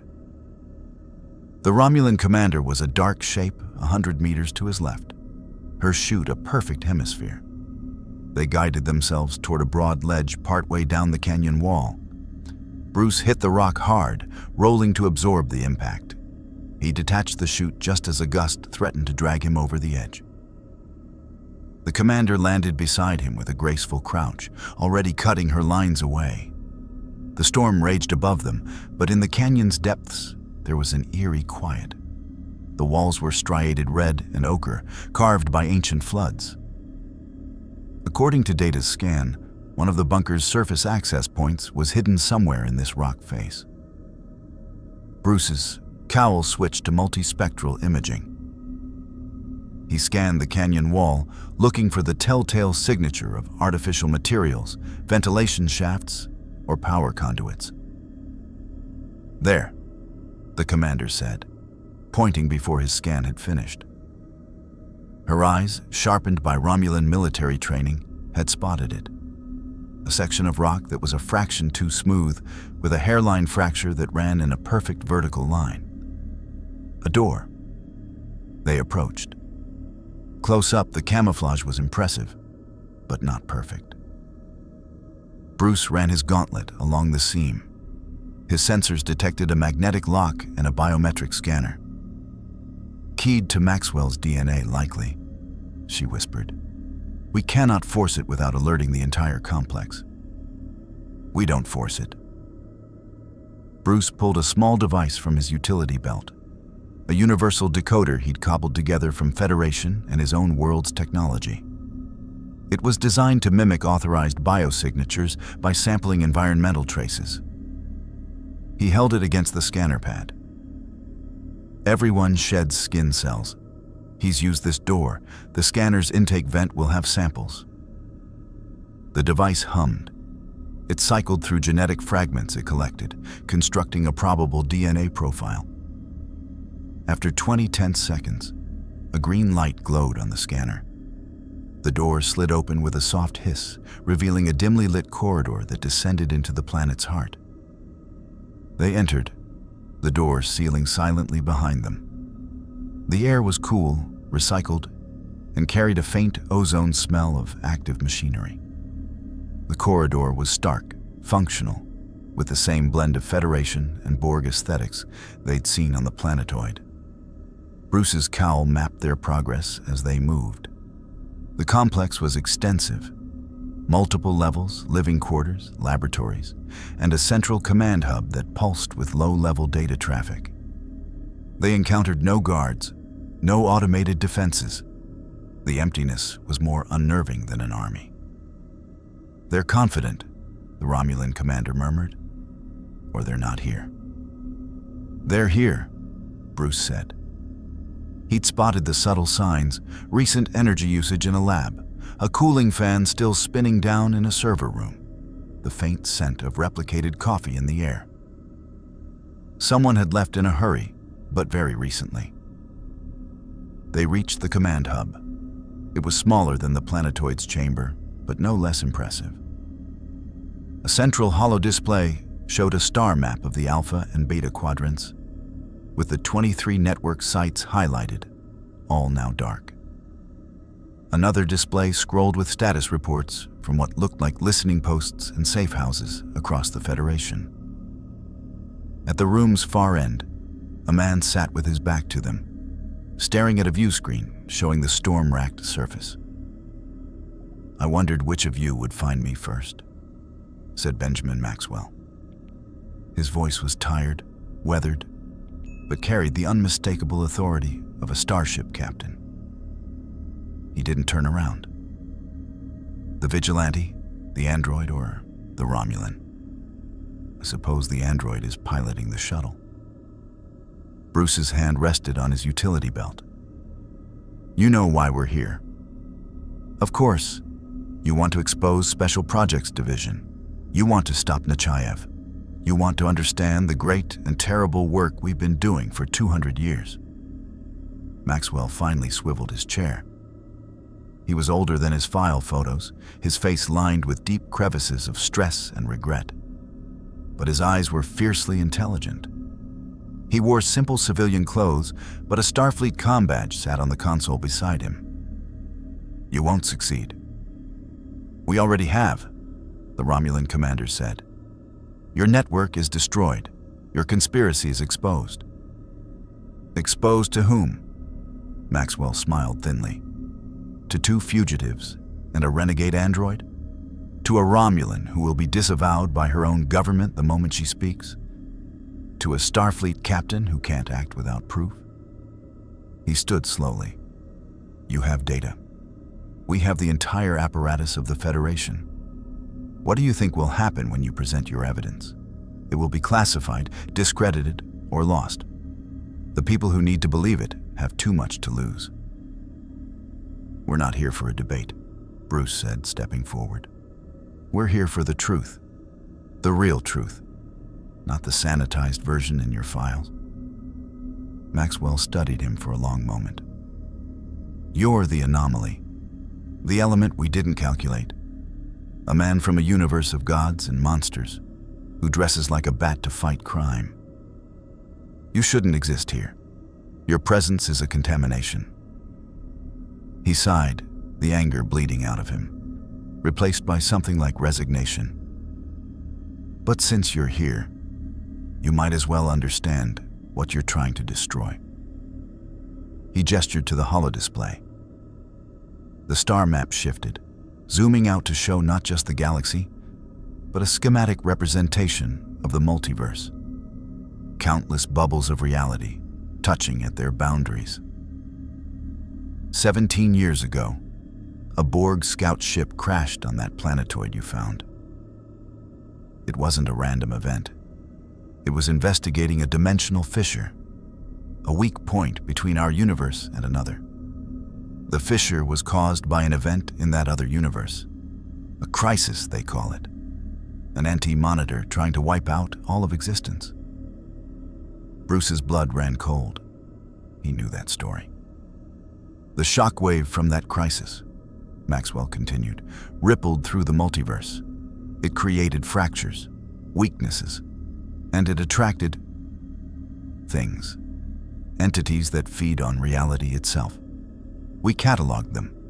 The Borg called them Omega-level transdimensional threats. We called them the Unmaking. He brought up files Bruce had only glimpsed before. Not just assessments of his universe, but of dozens. Universes where magic had run rampant and consumed physics. Universes where mechanical life had extinguished all biology. Universes already dead, drifting like ghosts, their energy leaching into the fabric of space-time, poisoning adjacent realities. Our network wasn't built for conquest, Mr. Wayne. It was built for surgery, to isolate infected realities, to contain the spread, and yes, if necessary, to amputate. Maxwell's face was grim. The preemptive sterilization protocols you found? They are a last resort. For realities so contaminated by self-replicating horrors that their very existence threatens the entire multiverse. Your universe, with its countless reality warpers and dimension-hopping tyrants, is on the watch list. Not because we're evil, but because you are a petri dish for things that could end everything. The Romulan commander looked shaken. You expect us to believe you are cosmic surgeons? That genocide is a medical procedure? What is the life of one patient against the spread of a galaxy-killing plague? Maxwell's eyes were haunted. I didn't believe it either, not at first. Then I saw the scans from Universe 218, a universe where a single mimetic thought form escaped its original reality. It consumed 7 adjacent universes in a subjective week. Billions of trillions of lives erased. We stopped it at the 8th by collapsing the dimensional bridge it was using. We had to destroy the bridge and the 2 stable universes on either side of it to do it. He looked at Bruce. You think what we do is monstrous. I have to live with it every day. So does Nechayev. So does everyone in special projects. Bruce was silent, processing. The scale was beyond anything he'd dealt with. This wasn't a criminal conspiracy for power. It was a desperate, horrifying attempt at triage on a multiversal scale. Why the secrecy? Bruce asked finally. Why not tell the Federation? Tell everyone? And cause universal panic? Maxwell laughed, a hollow sound. What would the Federation do? Debate it, form committees, apply ethical frameworks, and while they talked, the infection would spread. We operate in the dark because the light is too slow. Because sometimes, the only way to save the patient is to make the cut before they can protest. He walked to a console and tapped a command. A new file opened, a live feed. It showed a swirling vortex of anti-energy in the space between galaxies. This is what we're currently monitoring, a nascent unmaking, born from the corpse of a dead universe. It's 6 months, maybe a year, from reaching a populated galaxy. Our models say conventional weapons won't touch it. The only option is to collapse the dimensional layers around it, which will require significant collateral damage. More sterilization, the Romulan commander said bitterly. More surgery, Maxwell corrected. He turned back to them. So, here is your truth. You can try to expose us. You might even succeed. And if you do, you will dismantle the only organization that understands these threats and is willing to do what is necessary to stop them. The next unmaking will find a galaxy full of philosophers and diplomats utterly unprepared, and it will feast. The room was silent, save for the hum of machinery. The moral certainty Bruce had carried here was crumbling under the weight of cosmic horror. You're giving up? Bruce observed. You're telling us all this. Why? Because I'm tired, Maxwell admitted, his shoulders slumping. Because maybe you're right. Maybe we've become the monster we're fighting. Or maybe... He looked at the live feed of the unmaking. Maybe I need someone else to carry this burden. to judge whether we should continue. He entered a command sequence. Every console in the room lit up. Data streams flowed toward Bruce's cowl and the Romulan's tricorder. I'm giving you full access. Every file, every operation, the good and the awful.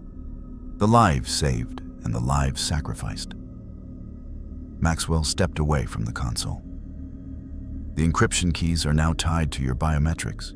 You can't delete it. You can only choose what to do with it. Publish it, destroy us, or understand. Alarms blared suddenly, different from before. Intruder alerts. They're here, Maxwell said calmly. Nechayev didn't trust me to handle this. She sent a containment team. Who? Bruce demanded. Section 31, the blunt instrument. Special Projects is the brain. They are the scalpel. Maxwell picked up his comm badge. Maxwell to shuttle. Data, I presume? You have 30 seconds before orbital transporters lock onto this complex. Take them. The data is with them. You're not coming, the Romulan commander asked. My part is done. Maxwell gave them a final, weary look. Make a better choice than we did. The transporter beam took them, a shimmer of blue light. The last thing Bruce saw was Maxwell standing calmly as black-clad figures phased into the room behind him, their weapons raised. They materialized in the shuttle, which was now hovering deep within another canyon. Data was at the helm. I intercepted Maxwell's signal and adjusted coordinates, Data said. The Section 31 vessel in orbit has begun intensive scanning. We must depart immediately. Do it, Bruce said, collapsing into a seat. His mind was reeling. The weight of the data now stored in his cowl was immeasurable. Not just evidence of a conspiracy, but a terrifying testament to a war being fought in the shadows against unthinkable horrors. The shuttle shot out of the canyon at full impulse, heading for the neutral zone and the relative safety of Romulan space.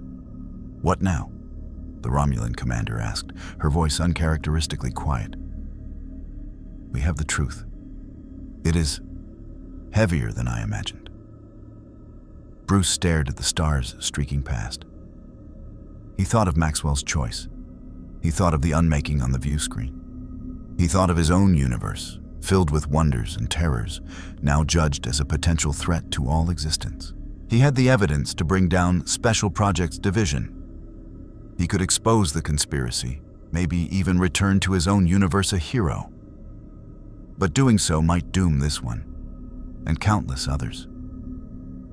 Batman had always worked in the shadows of Gotham, fighting to save his city. Now the shadows had grown to encompass the multiverse, and the choices were no longer between good and evil, but between terrible and catastrophic. Now, Bruce Wayne said, the weight of two universes on his shoulders. We decide what kind of shadows we're going to be. The shuttle drifted in the blind spot between empires, a speck of metal and resolve in the infinite dark.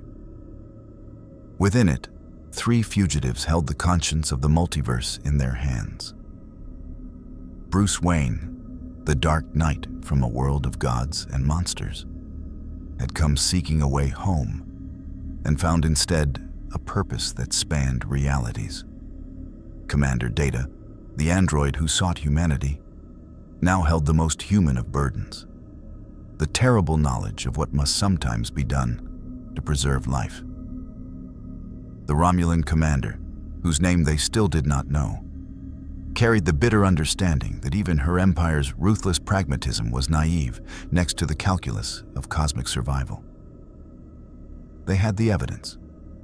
They could expose Special Projects Division, shatter the Federation's utopian self-image, and unleash political chaos that would ripple across the quadrant.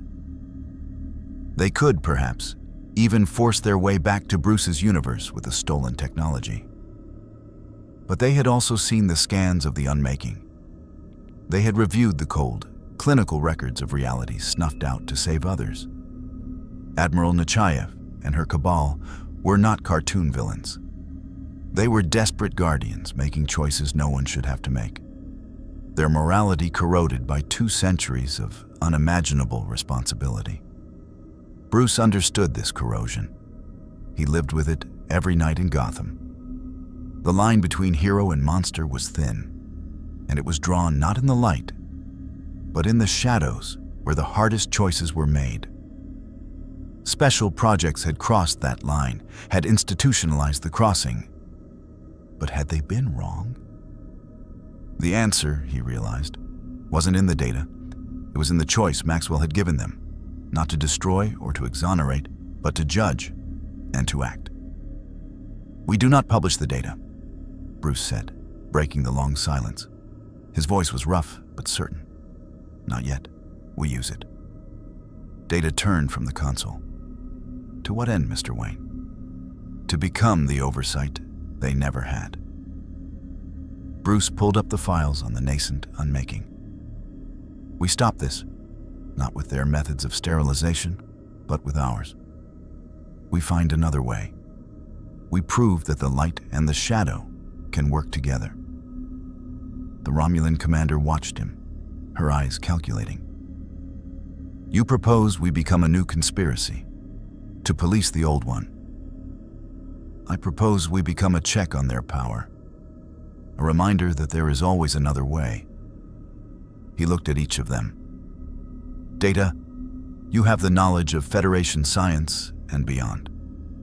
Commander, you have the tactical ruthlessness of the Romulan Star Empire. I have experience with the impossible."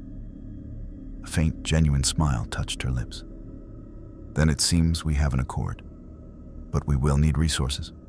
A base, allies." "We have one," Bruce said. He entered a set of coordinates into the nav computer, not into Romulan space, but back toward Federation territory. A distant, barely charted system listed in Maxwell's files as a decommissioned Special Projects listening post. A place to hide, to plan, to understand the terrible tools they now possessed. The shuttle turned, its course set not for escape, but for the heart of the mystery. Captain Picard, on the Enterprise, would cover their tracks. Captain Janeway on Voyager would run interference. They had allies in the light, even if those allies could never openly acknowledge the war in the shadows. Bruce Wayne gazed at the stars, thinking of the Gotham he had left behind. He missed it. He feared for it. But he could not return, not yet. This universe, with its pristine ideals and its hidden rot, needed a different kind of hero. It needed someone who understood that darkness wasn't something to be eliminated, but something to be navigated. It needed a watchful protector, a silent guardian. It needed a Batman. The shuttle vanished into warp, leaving no trace but a ripple in space-time. In the shadows between stars, a new legend was being forged. Not of a knight in a dark universe, but of a dark knight in a universe of light, standing guard on the threshold of infinity.